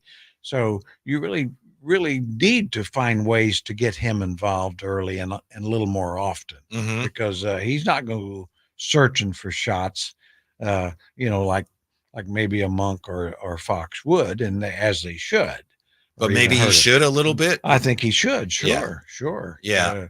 Given that they're such a bad defensive team and that he's one of their better defenders, I shake my head when I hear people say, "Oh, they need to get rid of him." I mean, just for that reason alone, I think he's much more valuable than most fans do. You don't have a team that plays a lot of good defense. He's one of your better defenders, so he's really important. Well, and two, when it gets into trading guys, who are you getting better? You have to get somebody better, or it doesn't make you better. Now, there's guys. Yeah, if you could trade him for Durant, I'm on board. Sure. But that probably isn't going to fly, and so, and I mean, Monty McNair, and they know what it would take to improve the team, and certainly all but a couple of guys are probably available. But we've talked about this before. I mean, you can't make other team trade. There has to be an agreement on both sides to do anything, and I think that's been the issue. Yeah, I mean, anyway, I think he's a player that has been a big part of winning the last couple of years, or the last year and then this year. So I'd give him a pass for a little bit, but I do kind of tend to blame a little bit the team. And as I've said before, he's a good low post player, and he's shown that, and we don't see him in the low post. Interesting. So to me, it's like, put him in there, get him in there, because Domas is comfortable out high passing and things and finding people. So call plays, get him down there. A lot of fans feel this way. We had a gentleman who called a couple days ago, and I thought he really said what a lot of fans are feeling. That is, okay, Harrison Barnes last year, he was free agent. The Kings had a chance to improve there, and instead they brought him back when they could have improved. That's how fans feel. Is there any sense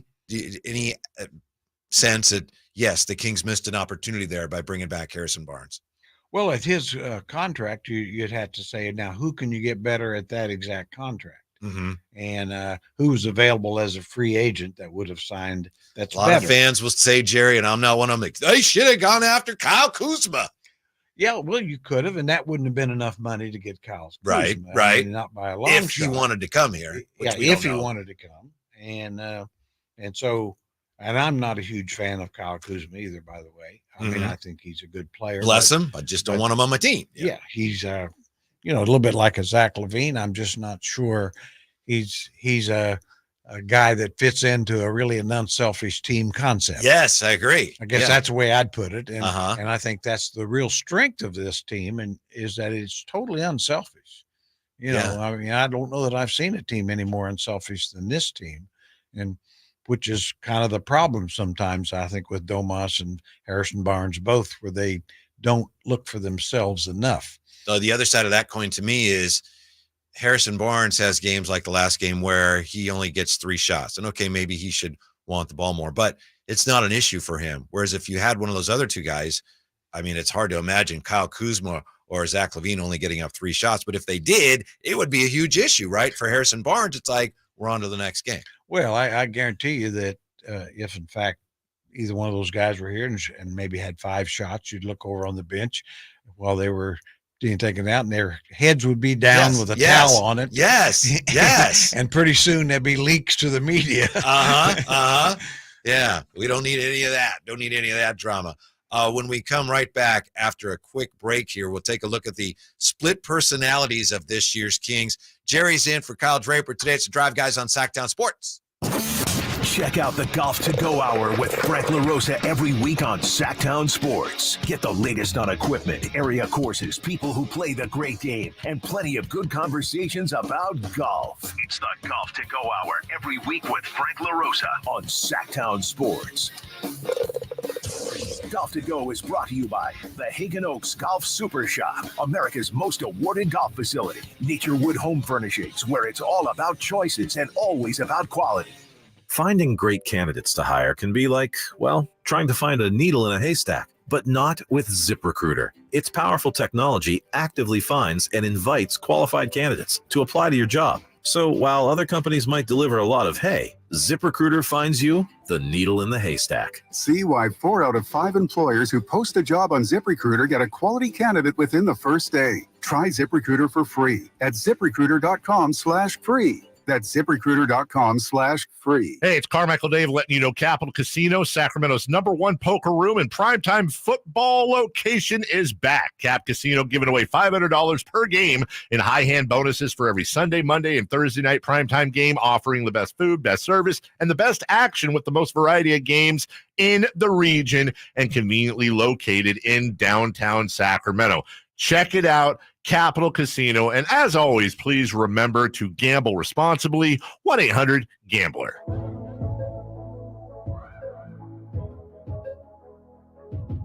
Your flagship station for the Beam Team, Sactown Sports.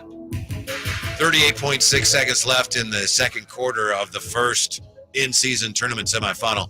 And hey, the Pacers are leading the Bucks 60-49. Dame Lillard's not having a very good game. Tyrese Halliburton is pleading his case to an official after a call that he didn't agree with. Jerry Reynolds is in for Kyle Draper today. So, Jerry, as we're watching Tyrese Halliburton here, and he's been a big story this year, why do you think it didn't work for the Kings? Why did they have to move him? Forget about which one they moved. They didn't have an option. But why didn't it work here for the Kings with Fox and Tyrese Halliburton? Well, I think it gets down to sometime as simple as there's one ball and there's one guy, 2 alphas, and there can only be one. And so the King, and then plus the Kings really needed a big player that they could count on. Yes. They didn't have one, and there's no way they're going to draft one. And so I always say, my analogy would be go back years ago when Monte Ellis is an all-star level player with the Warriors, and they drafted a guy named Curry, and they were together for a little while, and it really wasn't working that well. No. And so they traded Monte Ellis for Andrew Bogut, a very unpopular trade at the time. Yes. But Bogut was something they didn't have and they needed. And then more importantly, Curry got to become superstar Curry. And I think we've seen it a lot the same way with Fox. He became superstar Fox, as opposed to he clearly wasn't before. And then, of course, Domas, his game has certainly translated to make the Kings a better team. And Halliburton's made the best of it as well. And he's elevated his game, and not a surprise, I think, to a major star status as well. So to my mind, it's worked very well for all concerned. Except for, going back to your analogy, it didn't work out that well for the Bucks because they actually could have had Steph Curry. Yes, I mean they my understanding was they had actually offered either one to the Bucks, and they chose Monte Ellis. So that's a little stinger right there. Yeah, we talked about that yesterday. We don't want that guy with the bad ankles. You can't pull the wool over our eyes. We're going to take Monte Ellis. I remember that team when Steph was new and Clay was new and Monte had been there.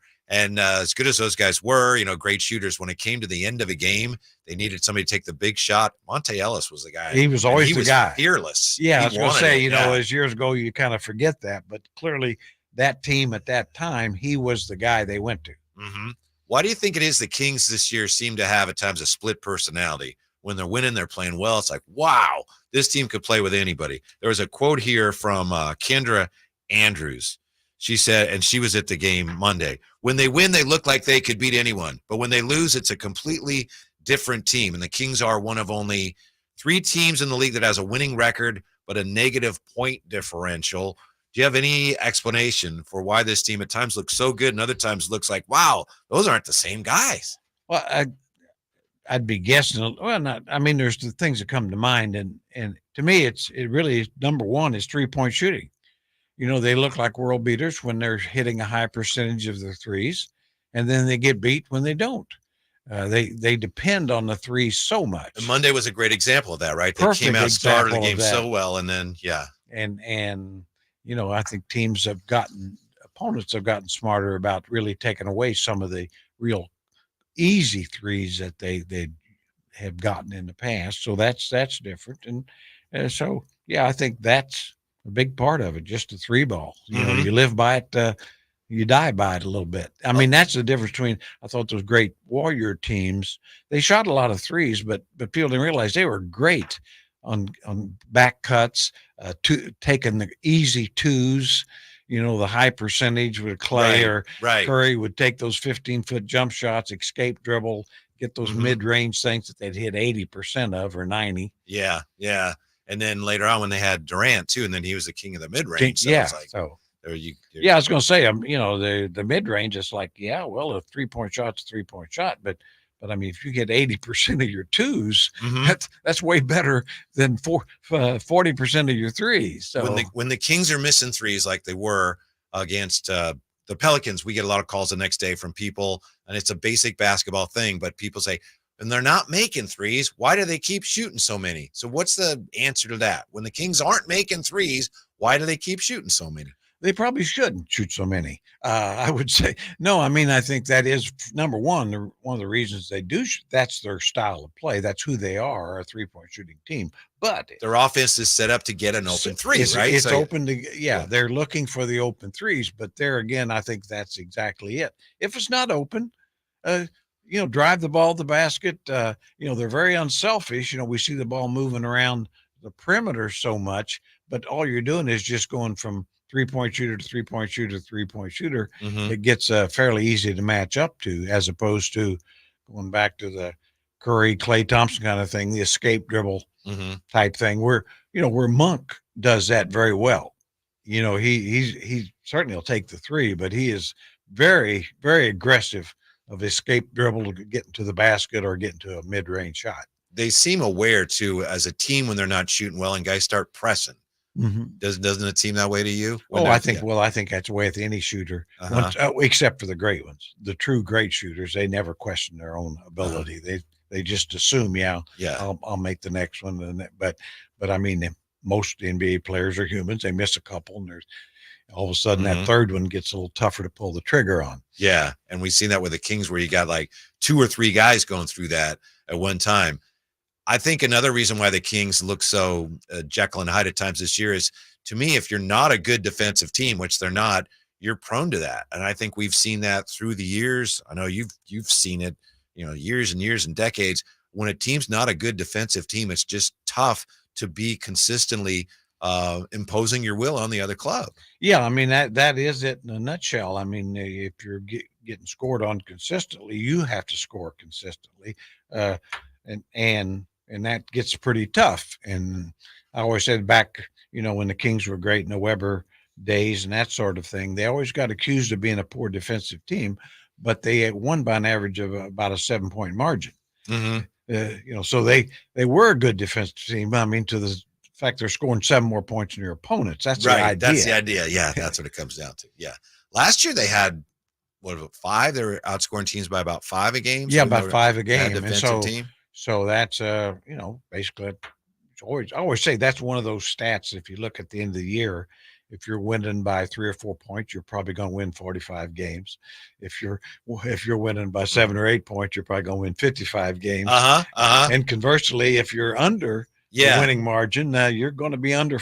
Don't be surprised if you're under 500. There's analytics formulas for that. Doesn't it seem like Mike Brown, though, feels like they can't get where they want to get to by being the team they were last year. And he doesn't want them to embrace that identity so much as he does want them to embrace the identity of being a much, much better defensive team. Well, and he's right. I mean, obviously for them to that'd be the way to get better. The easiest way to get better is to get better defensively. That was probably the weakest part of their game. That's the good news. I think he's 100% right. The bad news is they're not very much better defensively. And you got the same guys, yeah. right? So that's always the tough thing. I always, go back to the Rick Adelman kind of thought. I've heard it from a lot of coaches, but Rick would always say, you're not going to be great defensively if you don't have great defensive players. Mm-hmm. I mean, common sense sometimes is just really not that common. Right. But that's really the truth. And, and the Kings don't have, obviously a couple guys are well above average, but you don't have any elite defenders. Mm-hmm. I think in a perfect world, they would be able to add, this is too much to add, you can't do this, but if you could add a 3-and-D wing, a rangy wing who can defend, and a bigger guard that could come in as kind of a stopper, I think those would be great fits on this team. I don't think it's realistic to think they could get those two things, maybe one thing. I don't know. But to me, I look at this roster. That's what I think this team needs. Well, I do too. I mean, those would be things that would make the team better incrementally. I mean, it's not going to change it into a for sure world championship team, but it probably would immediately takes the pressure off Sabonis on the back line. Yeah. Just the overall, I think the thing with the Pelicans, I mean, what you saw was, besides depth, a lot of length.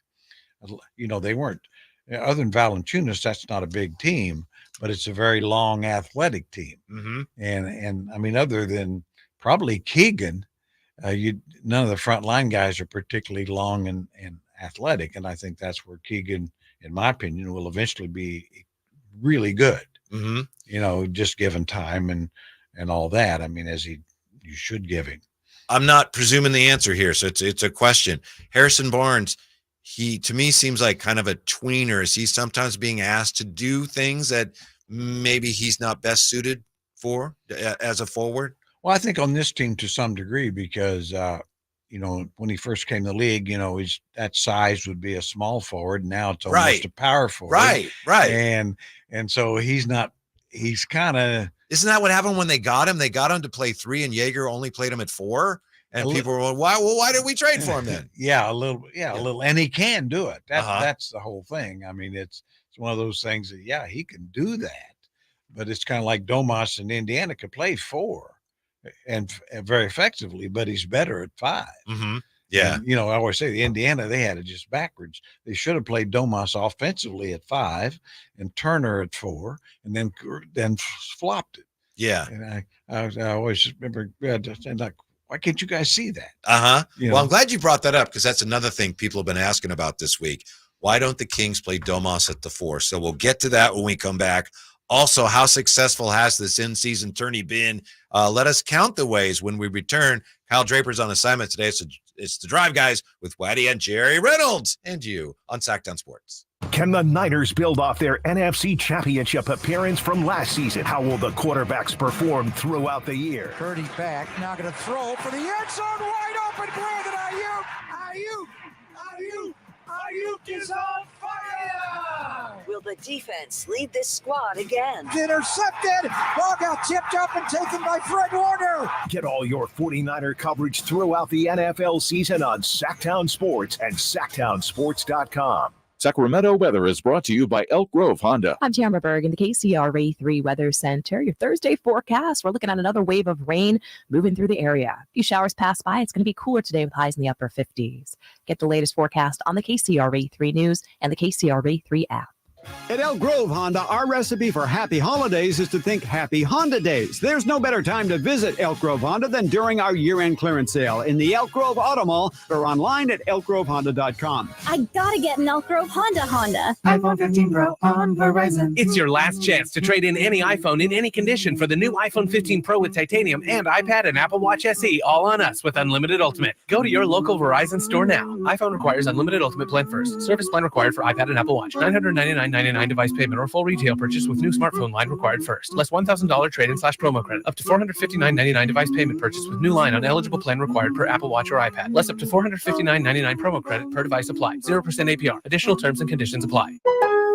Pro Paint Days are back for MVP's Pro Rewards members at Lowe's. Now through December 15th, you can earn 10% back in paint rewards via Lowe's e-gift card when you spend $100 or more on qualifying paint purchases. Plus, save $10 on a new and exclusive 5-gallon pail of HGTV Home by Sherwin-Williams Drywall, PVA, Primer, and Sealer. Lowe's knows paint. Lowe's knows pros. Offers valid 12/4 through 12/15. Exclusions, restrictions, and more terms apply. See Lowe's.com/L/pro loyalty terms. Subject to change.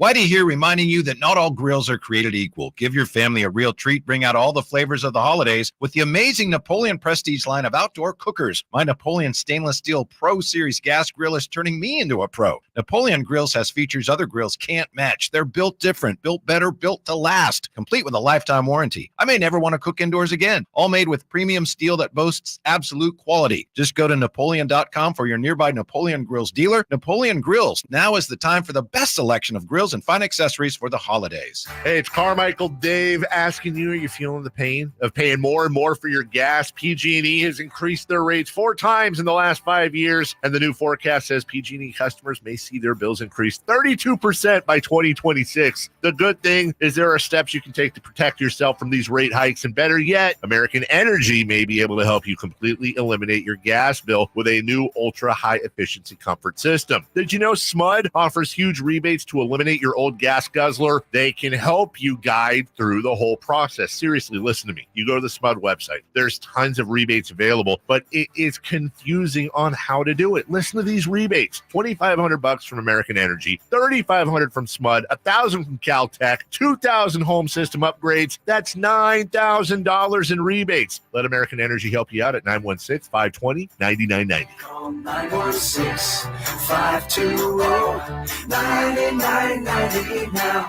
At aimyourdigital.com, we'll help you find the right customers.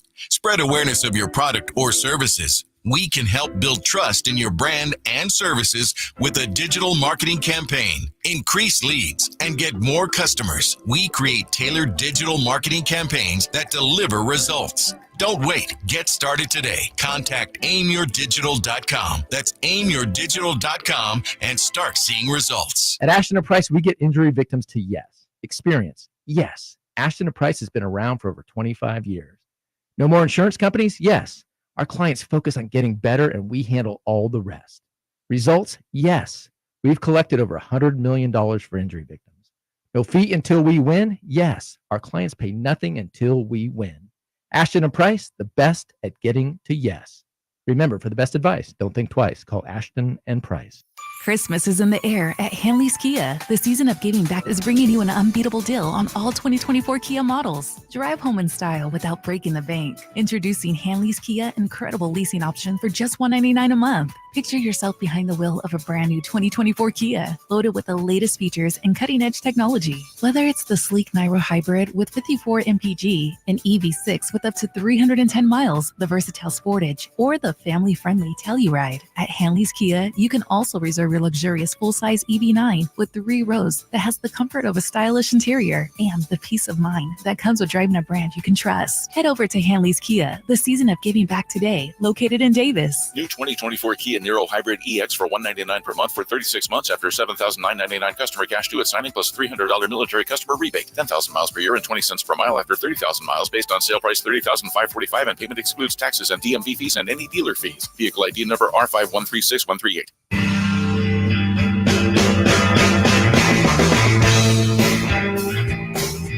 The Drive Guys, live and local, every afternoon, Monday through Friday on Sactown Sports. Thanks for being with us today. Jerry Reynolds is with us today. Kyle Draper back tomorrow. And then tomorrow, Jerry, as you know, the Kings taking on the Phoenix Suns. But it looks like there will be no Kevin Durant tomorrow. So the Kings catching a break there. That's a huge break, as it were. Yes. I mean, obviously, Kevin's one of the elite players in the world. No doubt about that. So, but Booker's healthy, I guess, huh? Yeah, and I know a lot of us were wondering about how they were going to handle the point guard situation, and he's been doing a pretty good job. I still think it's almost unfair to him. I mean, he can do it, and he can do it at a high level. But I think, as an off the ball, he's almost a Kobe, a smaller Kobe. If you can play him as a scorer and off the ball a little bit. But he's doing what the team needs him to do. Yes, they're playing pretty well without Bradley Beal. That doesn't really surprise you, does it? Not one bit. Bradley hadn't played very many games in the last 2. I was really surprised that they traded for him, to be honest, and I don't wish him ill. I mean, of course, but I think he's, back problems are back problems, and he's had those for a couple of years, and he's got back problems again. Yeah, to me, that struck me as a move that a newer owner wanted to make in the offseason. Like, we're going to win the offseason, get people excited. I'm going to show people how you do this. Yeah, I don't care what it costs. Let's get Bradley Beal. Well, it was a mistake. Yeah, it certainly appears that way. I mean, if you could have got, Bradley Beal of 4 years ago, wow, you got a big 3. Well, that's not the Bradley Beal they've got, because even in the last couple of years when he's played, he hasn't really been that amount of money too. Yeah, wow. A huge $50 million a year or whatever for several more years. So, but I think you're right. I think probably a new owner, and Washington said, "Oh, let's talk to this guy." Yeah, it's let's see, at the in-season tournament, 63-54, Indiana leading the Bucks early third quarter. So far, the in-season tournament, huge success. All right, it's a little nutty that they're playing here at 3:30 in the afternoon, but they got to clear the arena, clear the decks, get ready for the night game, which tickets are more expensive for the night game. That said, it's been a huge success. According to, I think I got this from Sports Illustrated, local viewership for group play games was up 20% from games played last November. National games on TV, the ratings were up 26% for the games that were part of the tournament. League Pass viewership for the 7 group play nights increased by 25%. The league's average attendance, 18,206. Those numbers are a little hinky sometimes, but 18,206, highest for November, while the NBA's app and social channels had their best first month of the season, 3.9 billion video views, their best first month of the season ever. So the league got it right, at least so far. Wanted to create some added interest early in the year, and it looks like it's worked. I give them credit. Absolutely. Yeah, I mean, I wasn't a big fan of it, but I became not maybe a big fan, but a fan. I've really enjoyed it. And I think the thing I've enjoyed is how competitive the games were, and the teams wanted to win. Yes. Yeah. And that's what I wasn't sure of, how the stars would they get involved, and we've seen that they have, and that's the whole key to the thing. If they ever lose a little bit of interest in the thing, then it won't work. I was with you, and I thought, guys like LeBron aren't going to care about the in-season tournament, and they jacked up the prize money, and the players, they're playing hard. I go back to the preseason game between the Warriors and the Kings this year. Remember that it was preseason. It didn't matter, but both teams wanted to win. Remember that, the one down there, or the last one down there. And that was the fact that players want to win makes a game watchable. Yeah. All of a sudden, it's a fun game. And so many regular season games sometimes, due to many different things, the schedule, injuries, just too many games, you just don't get the same kind of product. Yeah, and that was another reason they did this, because they know the season's so long, and before, people didn't really consider the season to be starting until Christmas. You have the Christmas Day games, so they did a great job of recognizing, wow, we got this first month, we got to spruce it up a little bit, and so far they've pulled it off. They may have to make some tweaks, though. Not all the coaches were on board with the point differentials as a tiebreaker, because you had Joe Mazzulla trying to explain to Billy Donovan why Boston was hacking Andre Drummond with a 32-point lead. So I don't know. That's something they may have to figure out. Yeah, you would like to see, really, you just think, good grief here. Yeah. Yeah, that they surely can come up with something better than that. Yeah, you had Toronto leading the Bulls by 12 in the final seconds, and Siakam was launching a 3. So you can't do that. Well, point differential. We're trying to make sure we can win the tiebreaker. So sure, some tweaking here and there. I would like to see him expand the group play, because I thought, For it to mean more, they need to play more games in the group play stage. But anyway, nitpicking so far, so good, especially for something that a lot of us thought that ain't going to work. Yeah, it's amazing to me. I mean, I think everything they did pretty much. I didn't like the courts, but I think it worked. Yeah, there's a lot of people really didn't like the courts. Yeah, I mean, to me, they overdid it. But I mean, I like the idea of the trophy on the middle of the. They made their point, right? It's like we got to make sure people know. And I think that was obviously. I think it was a good move. I didn't particularly like it. I think they could make their point in the future. Maybe less flashy. As the game we're watching, it's just, I think it's hideous. Yeah, it's a blue court with and then that stripe down the middle is through the foul lanes is red. So why that's the Las Vegas court, I don't know. But here we are. The Kings was a little more subtle, and I liked that. The colors that the Kings had. I thought the Kings had the best court. I really did. I mean, that may be just my bias, but I thought it was the most normal looking of the of the exaggerated looks. Yeah, it's just the points in the paint stat. Well, the whole thing's painted now. I was going to say, points in paint, 100%. All of them are in the paint. We were talking a lot this week about Domas, and Domas had another triple double against the Pelicans. But a lot of people, Jer, have been calling Kyle and I and texting us and on the chat asking us about why doesn't Domas play the 4? Why do you think Domas, what we've been saying or what I've been saying is, well, he would really struggle defensively if he had to guard other 4s. But what can you tell us about Domas? Should he be playing more 4? Why doesn't he play the 4? Did he play 4 in Indiana? Where's all that? Well, he did play a lot of 4 in Indiana, and for those if you ever watch, he can guard 4s. Actually, it's you see him now. He's probably the best center in the league at switching out on wings. The absolute best, much better than Embiid or Jokic, that's for sure, or Davis for that matter. Yeah, because he actually gets out and covers them. And so he does better there than he does stopping people at the rim. But to your question, the reason he doesn't play more 4 is, I think, a simple one. Who plays 5?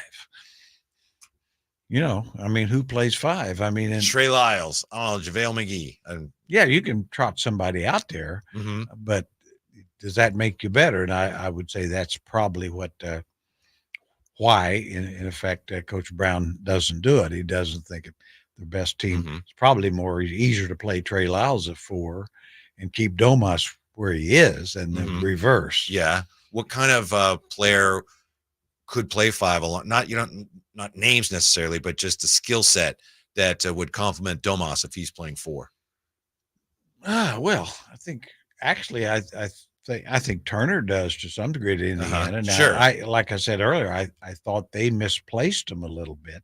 Is that Turner is pretty effective on the perimeter offensively, and he's not near that good a passer, whereas Domas is much better as the hub of an offense. And then just reverse them offensively and defensively. I've always felt that Domas is a very willing defender, but not a very good defender. I saw a graphic on Twitter yesterday that showed that he travels during a game. He actually covers more ground just in defending than just about any other center in the league when it comes, as you say, getting out on wing players. How good is he defensively, or how challenged is he defensively? Well, I think he's. I think, as like I say, as a center that can switch out on players and pick up guards or wings, he's probably the best in the league. Wow, I would say almost easily that I've seen. Now, having to guard centers in the low post or guys going to the rim, I'd say he's well below average. Just because of size and length. And then the third thing on that is the Kings can't afford to have him in foul trouble. Yeah.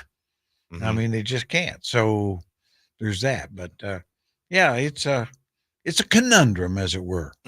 That's interesting. Yeah, to be honest, I don't think I've given him enough credit defensively for defending as well as he has. When we come back here on Sactown Sports, Jerry's going to break down the rest of the West, where the Kings fit into that picture.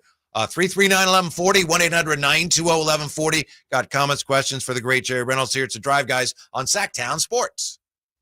It's that time of year again. Sactown Sports is welcoming Santa back to town for the 40th annual Santa Parade, Saturday, December 9th in downtown Sacramento. Grab the family and join us as we celebrate Santa's arrival with marching bands, superheroes, cheer squads, and more.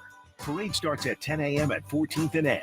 We'll see you Saturday, December 9th in downtown for the Santa Parade with Western Health Advantage, Huff Home Services, and the California National Guard. Get more information at SactownSports.com. Sacramento weather is brought to you by the Arnold Law Firm. I'm meteorologist Heather Waldman in the KCRA Weather Center. The sky clears early tonight. Bit of a north breeze develops for Friday morning. Expect morning temperatures in the low 40s, a stronger breeze in the afternoon with a high near 60. Get the latest forecast on the KCRA News and the KCRA app. The recent storm has caused dangerous driving conditions for us. The Arnold Law Firm has seen how a collision can turn anyone's life upside down. Be alert and stay safe. The Arnold Law Firm, providing real justice for you since 1975. Call 916-777-7777. Imagine getting ahead of your irritable bowel syndrome with constipation or IBS-C by treating it with Linzess. Then you could start proactively managing your constipation with belly pain and get ahead of your symptoms. Talk to your doctor about Linzess, linaclotide. Linzess is a prescription medicine that treats IBS-C in adults. It's not a laxative. It's a once-daily pill that helps you get ahead of your symptoms. It's proven to help you have more frequent and complete bowel movements and helps relieve overall abdominal symptoms, belly pain, discomfort, and bloating. These symptoms were studied in combination, not individually. Do not give Linzess to children less than 2. It may harm them. Do not take Linzess if you have a bowel blockage. Get immediate help if you develop unusual or severe stomach pain, especially with bloody or black stools. The most common side effect is diarrhea, sometimes severe. If it's severe, stop taking Linzess and call your doctor right away. Other side effects include gas, stomach area pain, and swelling. Imagine what could relief from IBS-C mean for you. Talk to your doctor and say yes to Linzess. Learn more at linzess.com or call 1-800-LINZESS. This holiday season, visit Boot Barn for top quality gifts that pay tribute to the lasting heritage of the West. From handcrafted cowboy boots and American-made felt hats to hand-stitched leather jackets, our in-store experts will help guide you as you shop, assisting with boot fitting and providing complimentary hat shaping. This holiday, share a piece of the American spirit. Boot Barn. Unwrap the West. As we come together to celebrate the end of this long, long year, Stockton Honda has savings to bring us all cheer. Happy Honda Day savings and selection galore. Stockton Honda's online express purchase and great people give you more. Save on 400 new Hondas at Stockton Honda during Happy Honda Days. Shop in person or online with our express purchase option. Anytime, anywhere, it's all here. StocktonHonda.com.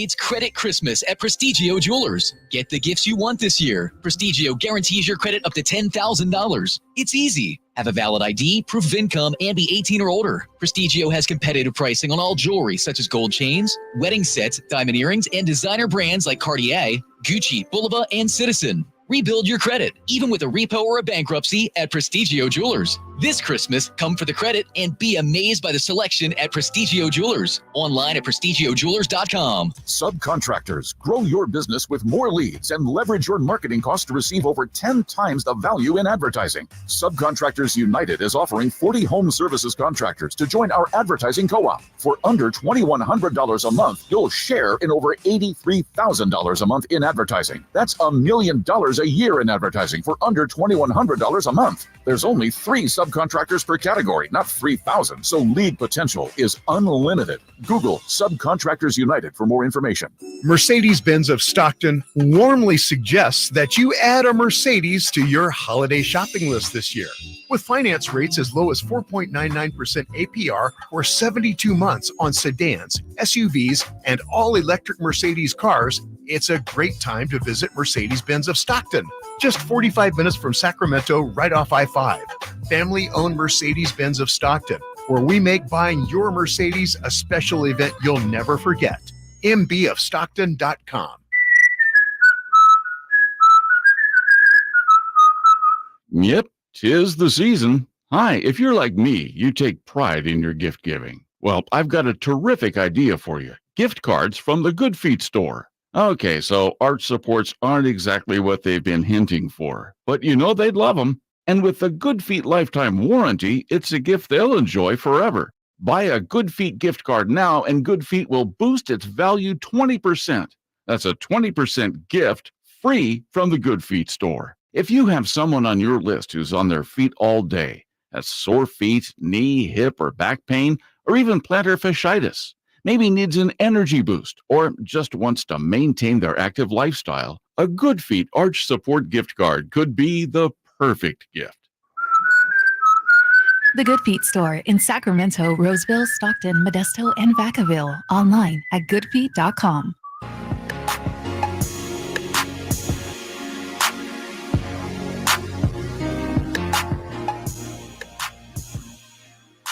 The Drive Guys powering your afternoons Monday through Friday on Sactown Sports. Ho, ho, ho. That holiday time of year upon us here. Jerry Reynolds is with us here. Drive Guys. Mrs. Reynolds, or you, Mr. Reynolds, you have the holiday decorations up yet? Mrs. Reynolds does. Does she? Yeah. She got out there day before Thanksgiving. Yeah. Yeah, she, tries to embarrass the neighbors. You know what I mean?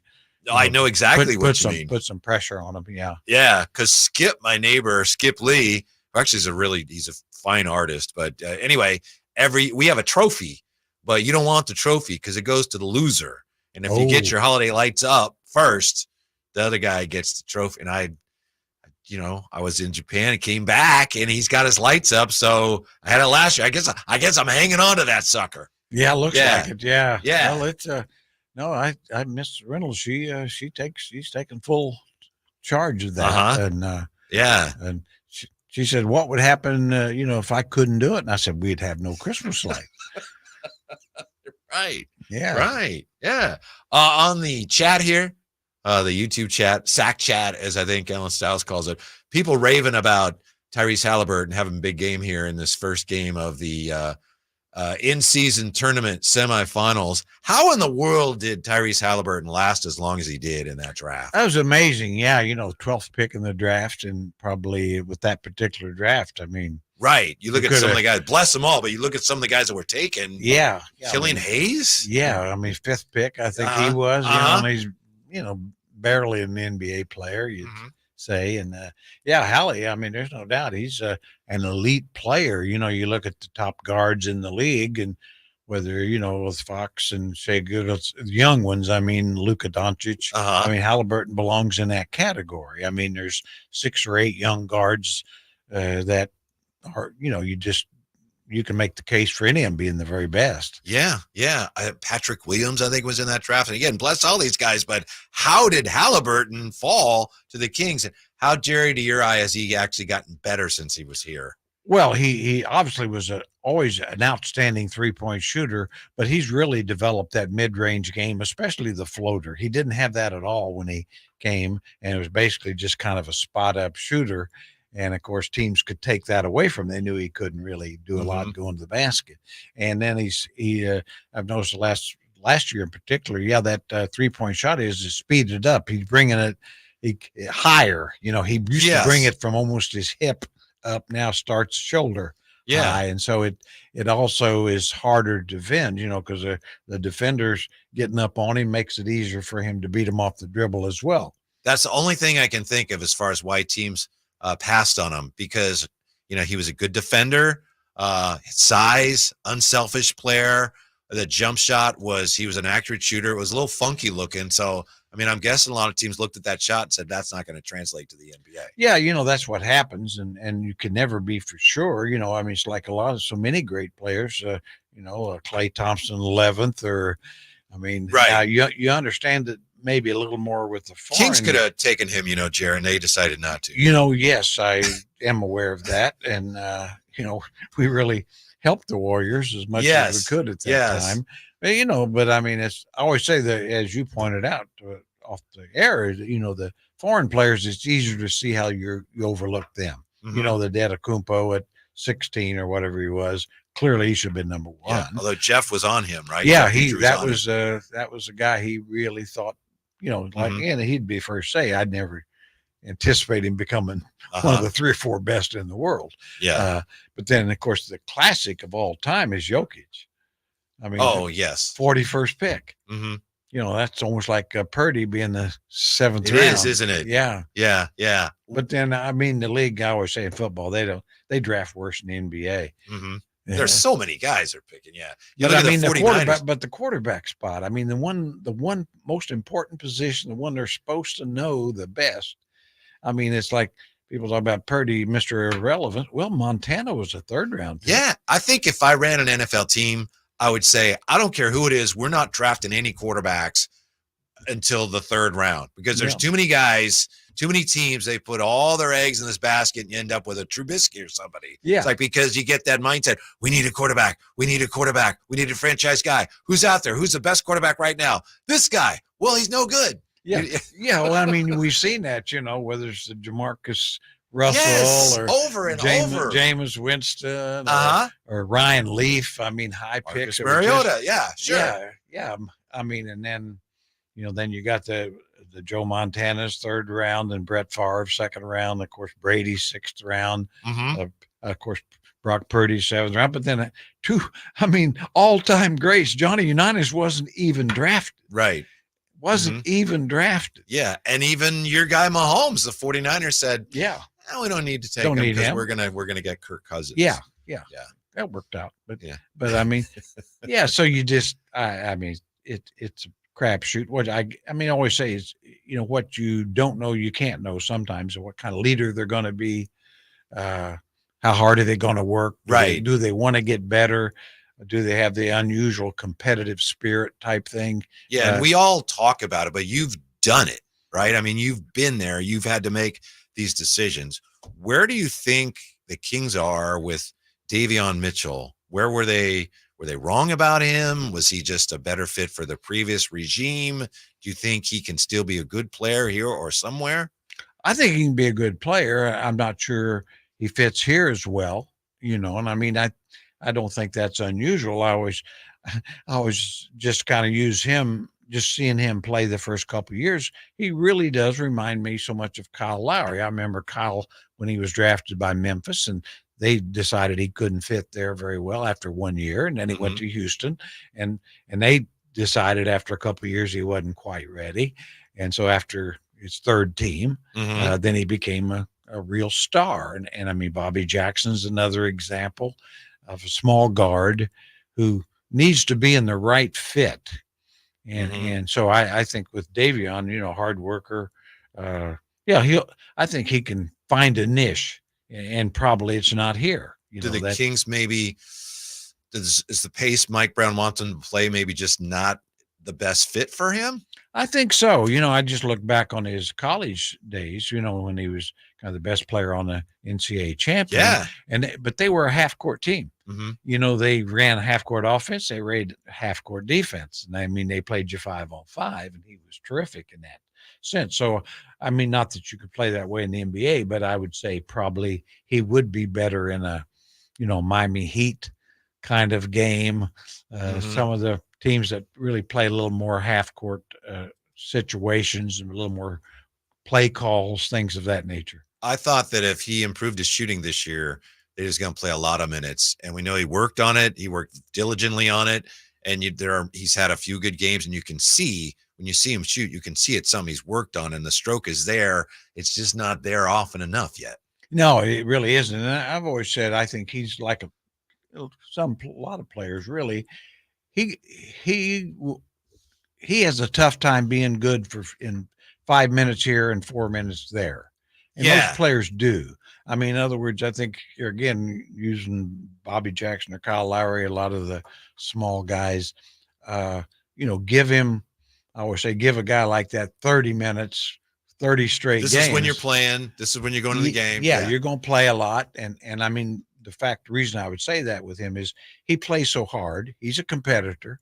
He's really going to be involved, but offense is a small part of his game. And so the more he plays, he'll get some points, but I think he'll find a way to be productive, I guess. And like I say, he's not a Malik Monk who can create situations automatically. And of course, that's another example. Malik, high draft pick for Charlotte, who didn't work there. 3 years, right? Yeah, 3 years there and didn't work. And then of course the Lakers, I mean, that year with the Lakers, in my mind, you could see that he was ready to be a player. And you talked about when you pick somebody, you don't know what's inside. Malik is a classic example of one of those guys. If you ask him hey, how are you doing this? And he said, he will tell you, I could always do it. I was always there. Here they give me a chance to show, but I always had it in me. So you need there's like a lot that. of, you look at Kings Kevin Martin, for instance, he didn't really play at all for a few years. And I mean, for good reason, there's so many good players, but, and he probably started doubting he could play. But once he got the chance, the minutes were there, the opportunity, he found a way to be a really top player. We'll look at the West as promised when we come back. Also, winning the in-season tournament, is that banner worthy? Why NBA players are debating that. When we come back, we'll debate it as well here to Drive Guys with Jerry Reynolds in today, Sactown Sports. Domantas Sabonis plays here. He finds Sabonis, put the frosting on the cake, put the cherry on the sundae. Sabonis with a two-hand clutch makes it 114-106. Sactown Sports is your proud home of the Sacramento Kings. Every 40 seconds, a child is reported missing. That's 2,000 children every single day. It's a heart-wrenching reality that we can no longer ignore. Find the Children is a non-profit organization dedicated to helping find missing kids. You can be a part of their mission by donating your unwanted vehicle, running or not. Call 1-800-775-5622. We guarantee that you will receive the maximum tax deduction. We provide fast, free pickup with 24-hour response. Call 1-800-775-5622. Find the Children provides crucial resources to help find missing children and educational materials to teach kids how to recognize and avoid predators. Our recovery programs have a proven track record of reuniting kids with their families. It's time to act. Donate your unwanted or unused car. Help us build a world where every child is safe. Pick up the phone and call 1-800-775-5622. Together, we can bring these kids home safely. This advertisement was paid for by Cars R Us and Find the Children. Pat Green and Diamond Rio live in concert Saturday, December 9th, 7 p.m. The venue at Thunder Valley. Country music icons Pat Green and Diamond Rio with special guest Mark Wills. On sale now at ThunderValleyResort.com. Pat Green and Diamond Rio. Lowe's knows how to save pros time and money. Right now, save over $40 on a Werner 6-foot stepladder. Was $115, now just $69.98. And there's more. Get up to 30% off select kitchen cabinet orders. Visit us in-store or online for more deals you can't beat. Lowe's knows savings. Lowe's knows pros. Valid 12/7 to 12/13 on item number 98148. While supplies last. Minimum purchase and exclusions apply. See associate for details. Guys, did you know your testosterone affects everything in your system, including how you feel and perform every day? Right now, Revive Men's Health Sacramento will check your testosterone for free. Knowing your T levels is the first step in understanding if you have low T. Your testosterone level impacts your energy, libido, sleep, weight, hair loss, mood, and even ED. Maintaining an appropriate T level can change your whole life. Most men start to see changes in their hormone levels in their 30s. Experience and results matter. So what are you waiting for? Get your T levels checked today by local, experienced, and trusted men's health experts. They've helped thousands of men since 2011. They're so confident they can help you, they even guarantee it. Call Revive today and schedule your free testosterone test, free exam, and free consultation. Call Revive Men's Health at 916-277-8599. That's 916-277-8599. Or visit revivemenshealth.com. Hello, saver. Whether you're saving for that trip to the tropics or saving for an emergency, now is the time to take advantage of Wells Fargo's savings options. Wells Fargo offers savings accounts that can help you save towards your goals. So, what are you saving for? Visit a Wells Fargo branch or wellsfargo.com/save to open a savings account today. Wells Fargo Bank, N.A., member FDIC. Folsom Lake Ford has trucks. The F-150s are here. Explorers, Expeditions, and a huge selection of Broncos and Bronco Sports. They're in stock now at Folsom Lake Ford. Shop Folsom Lake Ford, your truck headquarters, right here in Sacramento for your favorite Ford models at good, fair prices. Short on cash? Buy any new Ford with zero down. Save big with low interest finance rates. Plus, Folsom Lake Ford is paying top dollar for all trades. We want your vehicle regardless of mileage or condition. This could be the best time to buy a new Ford. Check out the huge inventory online at FolsomLakeFord.com or stop by the dealership and see the most recent arrivals. Looking for something special? Give them a call and tell them Doug Christie sent you. Folsom Lake Ford in the Folsom Auto Mall, your trusted dealer, my trusted dealer for over 30 years. FolsomLakeFord.com. Zero down with approved credit. Golf to Go is brought to you by the Hagen Oaks Golf Super Shop. Here's Frank LaRosa. Golf Digest Sins of Slow Play suggests precious time is wasted waiting for your turn to hit. If you're on the other side of the fairway, you can take your practice swing while someone else is playing their shot. And if you're walking, when you get to the green, leave your bag closest to the next tee box. Golf is social, but tell your great story while you're walking the fairways and not on the tee box or putting green. Next, don't be delusional. If there's only a remote chance of reaching the green or clearing a hazard, just lay up. The group behind you will love you for it. If you have to take a call, move away, and maybe even sacrifice your involvement in the hole to keep things moving. And last is not hitting the ball. PGA Pro Mike Bender wrote Golf's 8-second secret and argues that the time from when you set your lead foot, step over the ball, and swing to finish should take 8 seconds, but most take twice that long with practice swings, waggles, and whatnot. For a bogey golfer, that's an extra 12 minutes times 4 golfers. Remember, golf is a game. Have some fun, but do it expeditiously. That's your Golf to Go. I'm Frank LaRosa. KHTKAM Sacramento, KYMX HD2 Sacramento. Take it on the local level. Live and local, 6 a.m. to 6 p.m., Monday through Friday. From the Power Business Technology Toshiba Studios. Sactown Sports.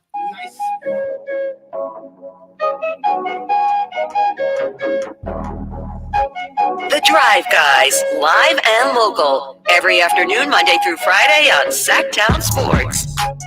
We're with you till 4:30 today. Thursday night football. We got the Steelers and the Patriots, and we got Jerry Reynolds in today. It's great to have you in as always, Jerry. And Kyle will be back with us tomorrow. Tomorrow we'll be getting ready for the Kings and the Suns. And I feel like I've been learning a lot about French Lick, and you've always over the years educated us as to what happened in French Lick, what went on there, what it was like, where you were from and Larry Bird was from. But I mentioned this yesterday. Long story short, I'm reading this book on the 87-88 NBA season, which the guy who wrote the book says it was the greatest season ever. But anyway, he says that because there were so many great teams playing at one time, including Larry Bird's Celtics. So he writes a lot about the beginnings of Larry Bird, and I'm learning about French Lick. They had a piano factory there, right? Yeah. Yeah. It's yeah. Kimball Piano Factory, and that really was a big employer at that time. It's closed now, and Larry's dad worked there for a period, Joe Bird. And Larry Bird, according to this book, he was actually a better like slow pitch softball player than basketball. He's a phenomenal slow pitch softball player. Hit the ball a mile, and I think it said even played badminton or something. Yeah, I'm not okay sure on any of that. I know Larry was a good baseball player too. Yeah, that's how he got a crooked finger. Oh, really? Yeah, on his shooting hand, and of course he said it helped him because it helped lock the ball in there.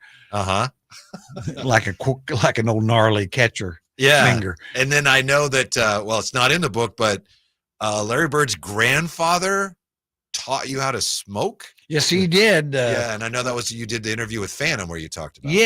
Phantom and I talked about that, and it was Claude Bird. He was Larry's granddad. But no one knew anything about Larry Bird yet, right? Well, no, he was maybe 2 years old or something. I don't know. Or maybe 3 or 4. Anyway, I was 16 years old. So, but anyway, and I didn't really know Claude particularly. But anyway, I'd worked on a golf course, the Donald Ross course, which is right near our home. And so it was easy for me to bike down there and work. And my job was to rake sand traps and mow bunkers. And so that's what I did. Yeah. And at lunch at Claude and his buddy Shorty Taylor, they'd sat around and roll cigarettes, smoke. And I asked him once, I said, how about me having one of those? He said, yes, sir. He said, son, I'll roll you one. He said, now under one condition, you smoke the whole thing. And I did. And that ended my smoking career. Because you did get through the whole thing. Oh, I always remember I tried to get through it, but I as I recall too that day, which I did a lot, but I'd started off and worked about a half hour after lunch, and then rolled a mower into the woods and laid down for about an hour and a half. I was sick. And that was Larry Bird's grandfather, but no one knew that yet at the time. Yeah. Well, I mean, I think he knew he was Larry Bird. Right. But I mean, Larry Bird. Larry Bird. Larry, That's incredible. Yeah. Larry, I mean, he did. He just kind of came out of nowhere, right? Yeah, he was a late developer, like a lot of the great players, the Tim Duncans or Elijah Wands, or a lot of them were late developers, because he was first time I saw him play in high school. He was a junior, about 6'3", 165 pounds, and wasn't the top scorer on the team or anything, but great passer. Really? Just I'd never seen like it. Mm-hmm. And that's one of the most underrated parts of his game in the pros. I mean, probably a better, more creative passer than anybody in the league for 10 years. Were there some scouts that kind of just didn't take him seriously because of where his background and where he came out of the backwoods? Well, not by senior year, he grew to 6'7" and averaged 33 points and 20-some rebounds. That'll open some eyes. And a lot of eyes got opened. Yeah. But you were one of the first, right, that saw what he could do, and he always. I'd offered him a scholarship. I was at West Georgia at that time. I offered him a scholarship after his junior year. I didn't, I just knew that even the way he was, if he put on 10, 15 pounds, he'd be able to play really at a high level college. Yeah. And so, but I know he always appreciated that I was the first to show interest in him. But then again, by the time, we were dropped from any consideration once Indiana and Kentucky and all of them started coming after him, but he appreciated the faith you had, and you kind of showed him that, you could do something. I mean, I don't know if that really made him mainly, in fact, he grew for some inches. And then, of course, later on, he grew another 2 inches. I mean, so he's really was legitimately 6'9.5", I think. So could you, in your prime, could you have taken him? Oh, of course. That's my story. I'll stick to it. Yeah. I mean, you can't prove anything different now. We've got the in-season tournament going on here. Oh, what a game. The Bucks and the Pacers. It's all even here, early fourth quarter. But here's a question that players are split on here. If you win the in-season tournament, do you hang a banner? That's a question that players have been asked. Damian Lillard said he'd rather just take the money than hang a banner, right, for the in-season tournament. Tyrese Halliburton is excited about the idea of maybe hanging a banner if the Pacers are able to win this thing. However, he says, I think at this point in my career, because I haven't done anything yet, I'll take a banner. But certainly LeBron would not answer the same way, says Tyrese Halliburton. Willie Green, coach of the Pelicans, seems to agree with Tyrese Halliburton. He says, that would be great, very exciting if we could hang an in-season tournament banner up there from the rafters at the Smoothie King Center. What do you think, Jer? If you win the in-season tournament, is that worth hanging a banner for? I don't believe so. I really don't. I think it sends the wrong message, if anything. You say that's sacred ground, right? Well, I think, it's like, say, for the Milwaukee Bucks or the L.A. Lakers. I mean, they're not going to. Now, why would they not? Well, because they've won championships. Right, right. And it's at some point, let's say the Pacers would win and hang a banner, and then someday they win a championship. You've got the in-season tournament right next to an NBA championship. There's just put it in the hallway or something, and in the concourse maybe, or you'd have to take it down, move it somewhere, wouldn't you? You just would. I guess so. I mean, but you would want to celebrate it. Well, sure. One of those teams. Yeah, absolutely. I think any of them should celebrate it. It's a tournament, and everybody had the same chances, and they didn't accomplish it. So, yeah, it should be celebrated, and it's an achievement, but it's not an NBA championship. And it reminds me of what's happened in some baseball cities. Baseball, you win the World Series, and you have a championship banner, or you win a pennant, and then you have, like, division titles. I've even seen teams, and they have, like, wild card 1980 whatever. It's like you don't hang a banner for being a wild card team. That just means you didn't win anything. Well, that's like the thing. It's always thought Shaq always just got our goat, for years. I know where you're going. Because which I think should have been a conference championship, should have been a banner. It really belongs up there. but he'd come in and look and go, ooh, like he's scared. Of course, it's for teams that, damn them, that would have won multiple championships. That's the way they'd see it. Well, especially when they win the league championship in the year that you are hanging your little division banner and they're in your division. Yeah, they're right. Yeah, exactly. And then they just had a knack of getting right to the crux of the problem. Yeah, let's just hope the Lakers don't have a chance to hang this banner. What do you think, Jerry, as we look at the Western Conference standings here? The Kings, as we speak, are 11-8, sixth in the West. How does the West compare to what you expected to this point? I know we're only about a month in. Minnesota's on top, OKC, Denver, Dallas, Lakers, and the Kings are the top six. Is this kind of the way you thought it would look at this point? No, of course not. I mean, I think there's three teams that have been just way better than I anticipated. Minnesota, Oklahoma City, and Houston. I think all three, just didn't see them in those kind of places. Minnesota is 16-4, best record in the league. So who saw that coming? I did not. But having said that, it's also true the Kings went into Minnesota and beat them.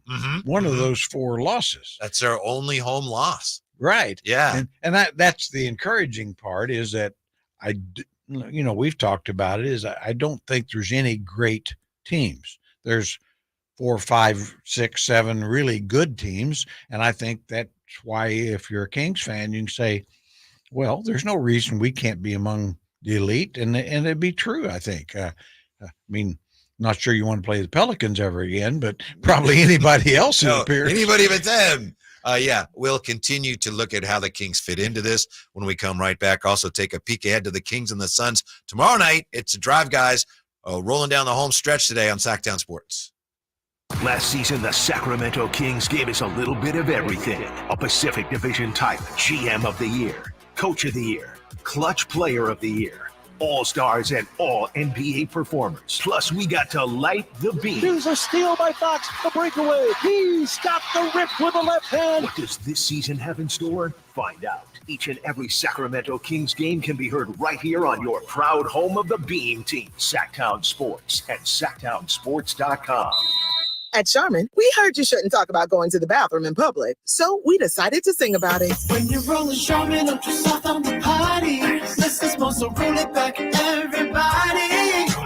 Charmin's irresistibly soft and hella nice. The cream is always stocked. It's our party vibe. It's cushion things so your chicks feel fine. So worth it. Everybody wanna touch the sky. Charmin Ultra Soft is irresistibly soft and more absorbent, so you can use less. Enjoy the go with Charmin. A psoriasis flare-up can make a walk in the park, well, no walk in the park. It's that obvious, huh? I've tried so many lotions and creams, but I still have symptoms. So those don't do enough to treat the inflammation beneath the skin, leaving you with those uncontrolled symptoms. Makes sense, but what else can I do? You can get real with your dermatologist so they can help you get clear. Make an appointment and, you're already on it. Hi, yes, I'd like to make an appointment. Get real clear about psoriasis at letsgetrealclear.com. Sponsored by AbbVie.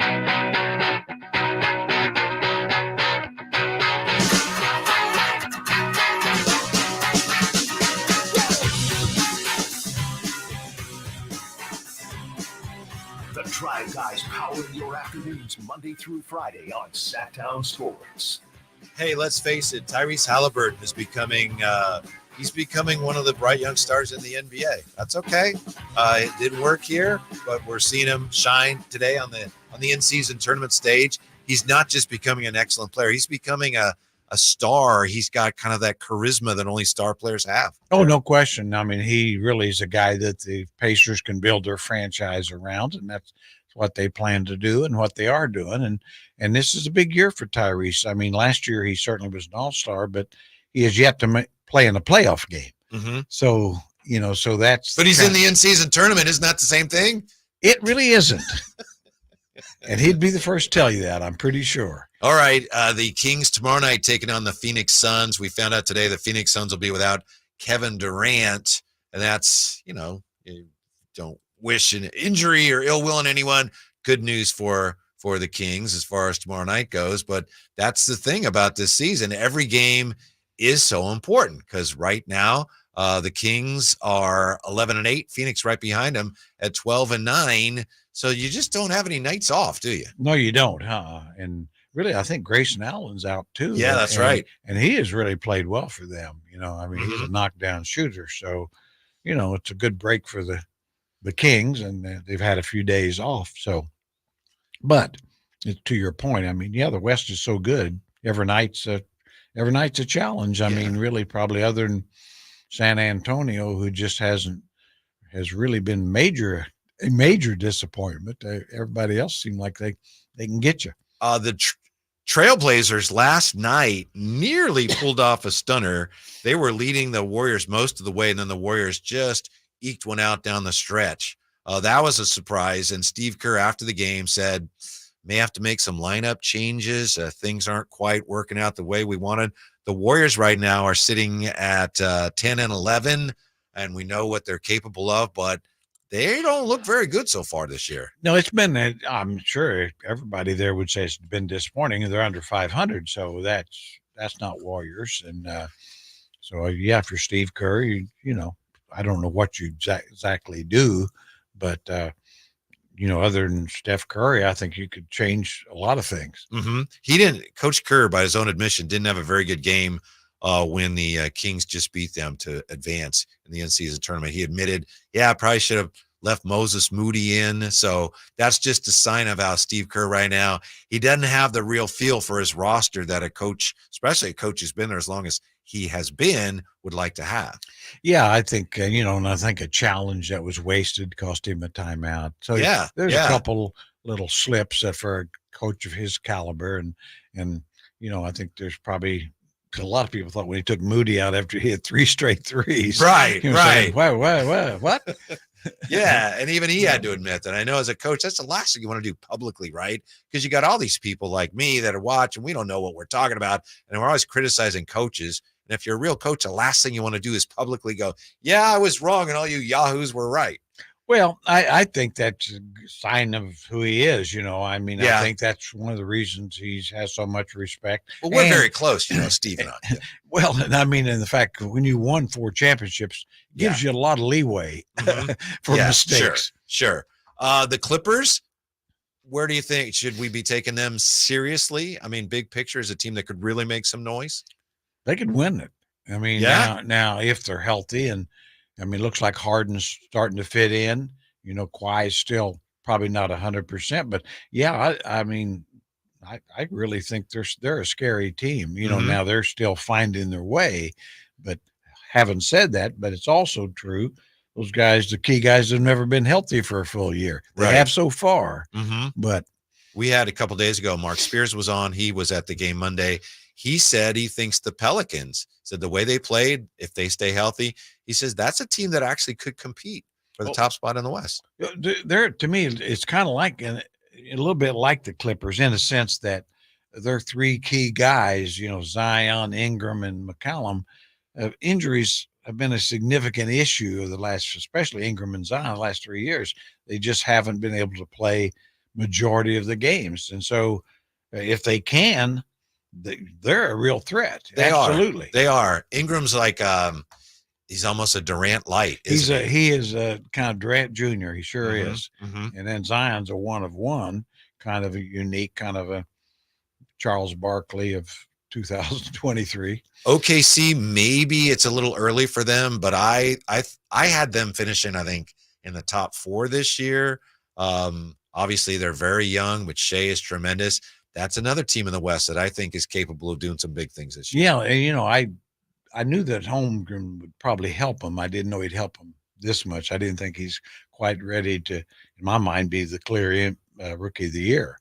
He's played much better than Wembanyama when you really look at the whole picture. And as you said, they've got, with Gilgeous-Alexander, they've got a guy comparable to Halliburton, Fox. Yeah. Luka Doncic. I mean, he's in that same caliber. Yeah, the Spurs, remember they had back-to-back wins against the Suns a couple weeks ago.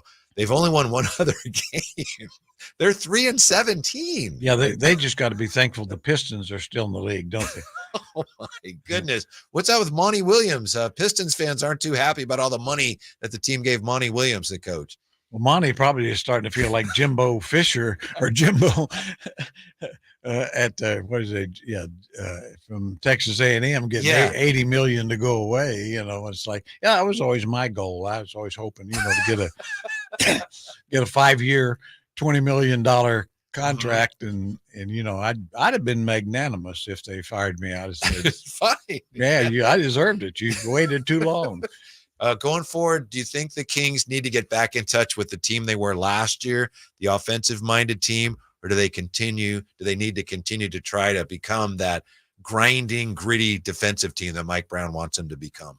Well, I think if they can improve slightly on both sides of the ball, that's the best you can hope for, and I think they're capable of that, and I think that's what they want to do, and I think they can get a little better defensively. They're not going to be the top defensive team in the league. But Keegan needs to get healthy, right? I mean, and Keegan needs to get back to a better version of what he was as a rookie, which he hasn't quite got there because of injuries. So, and then I think Harrison's got to find his way, and I think Coach Brown has got to decide who he wants to play off his bench, get a little more stable rotation there. Yeah, for the good of the players. Jerry, thanks for coming in. It's always educational, always, as you know, a lot of fun. So we appreciate it. Well, my pleasure. My pleasure. Anytime, anytime I can spend time with you, and when Phantom's not around, that makes it. That's a win. Huh? That's a win-win. Kyle Draper back with us tomorrow. We'll get you ready for the Kings and the Suns, and we got Thursday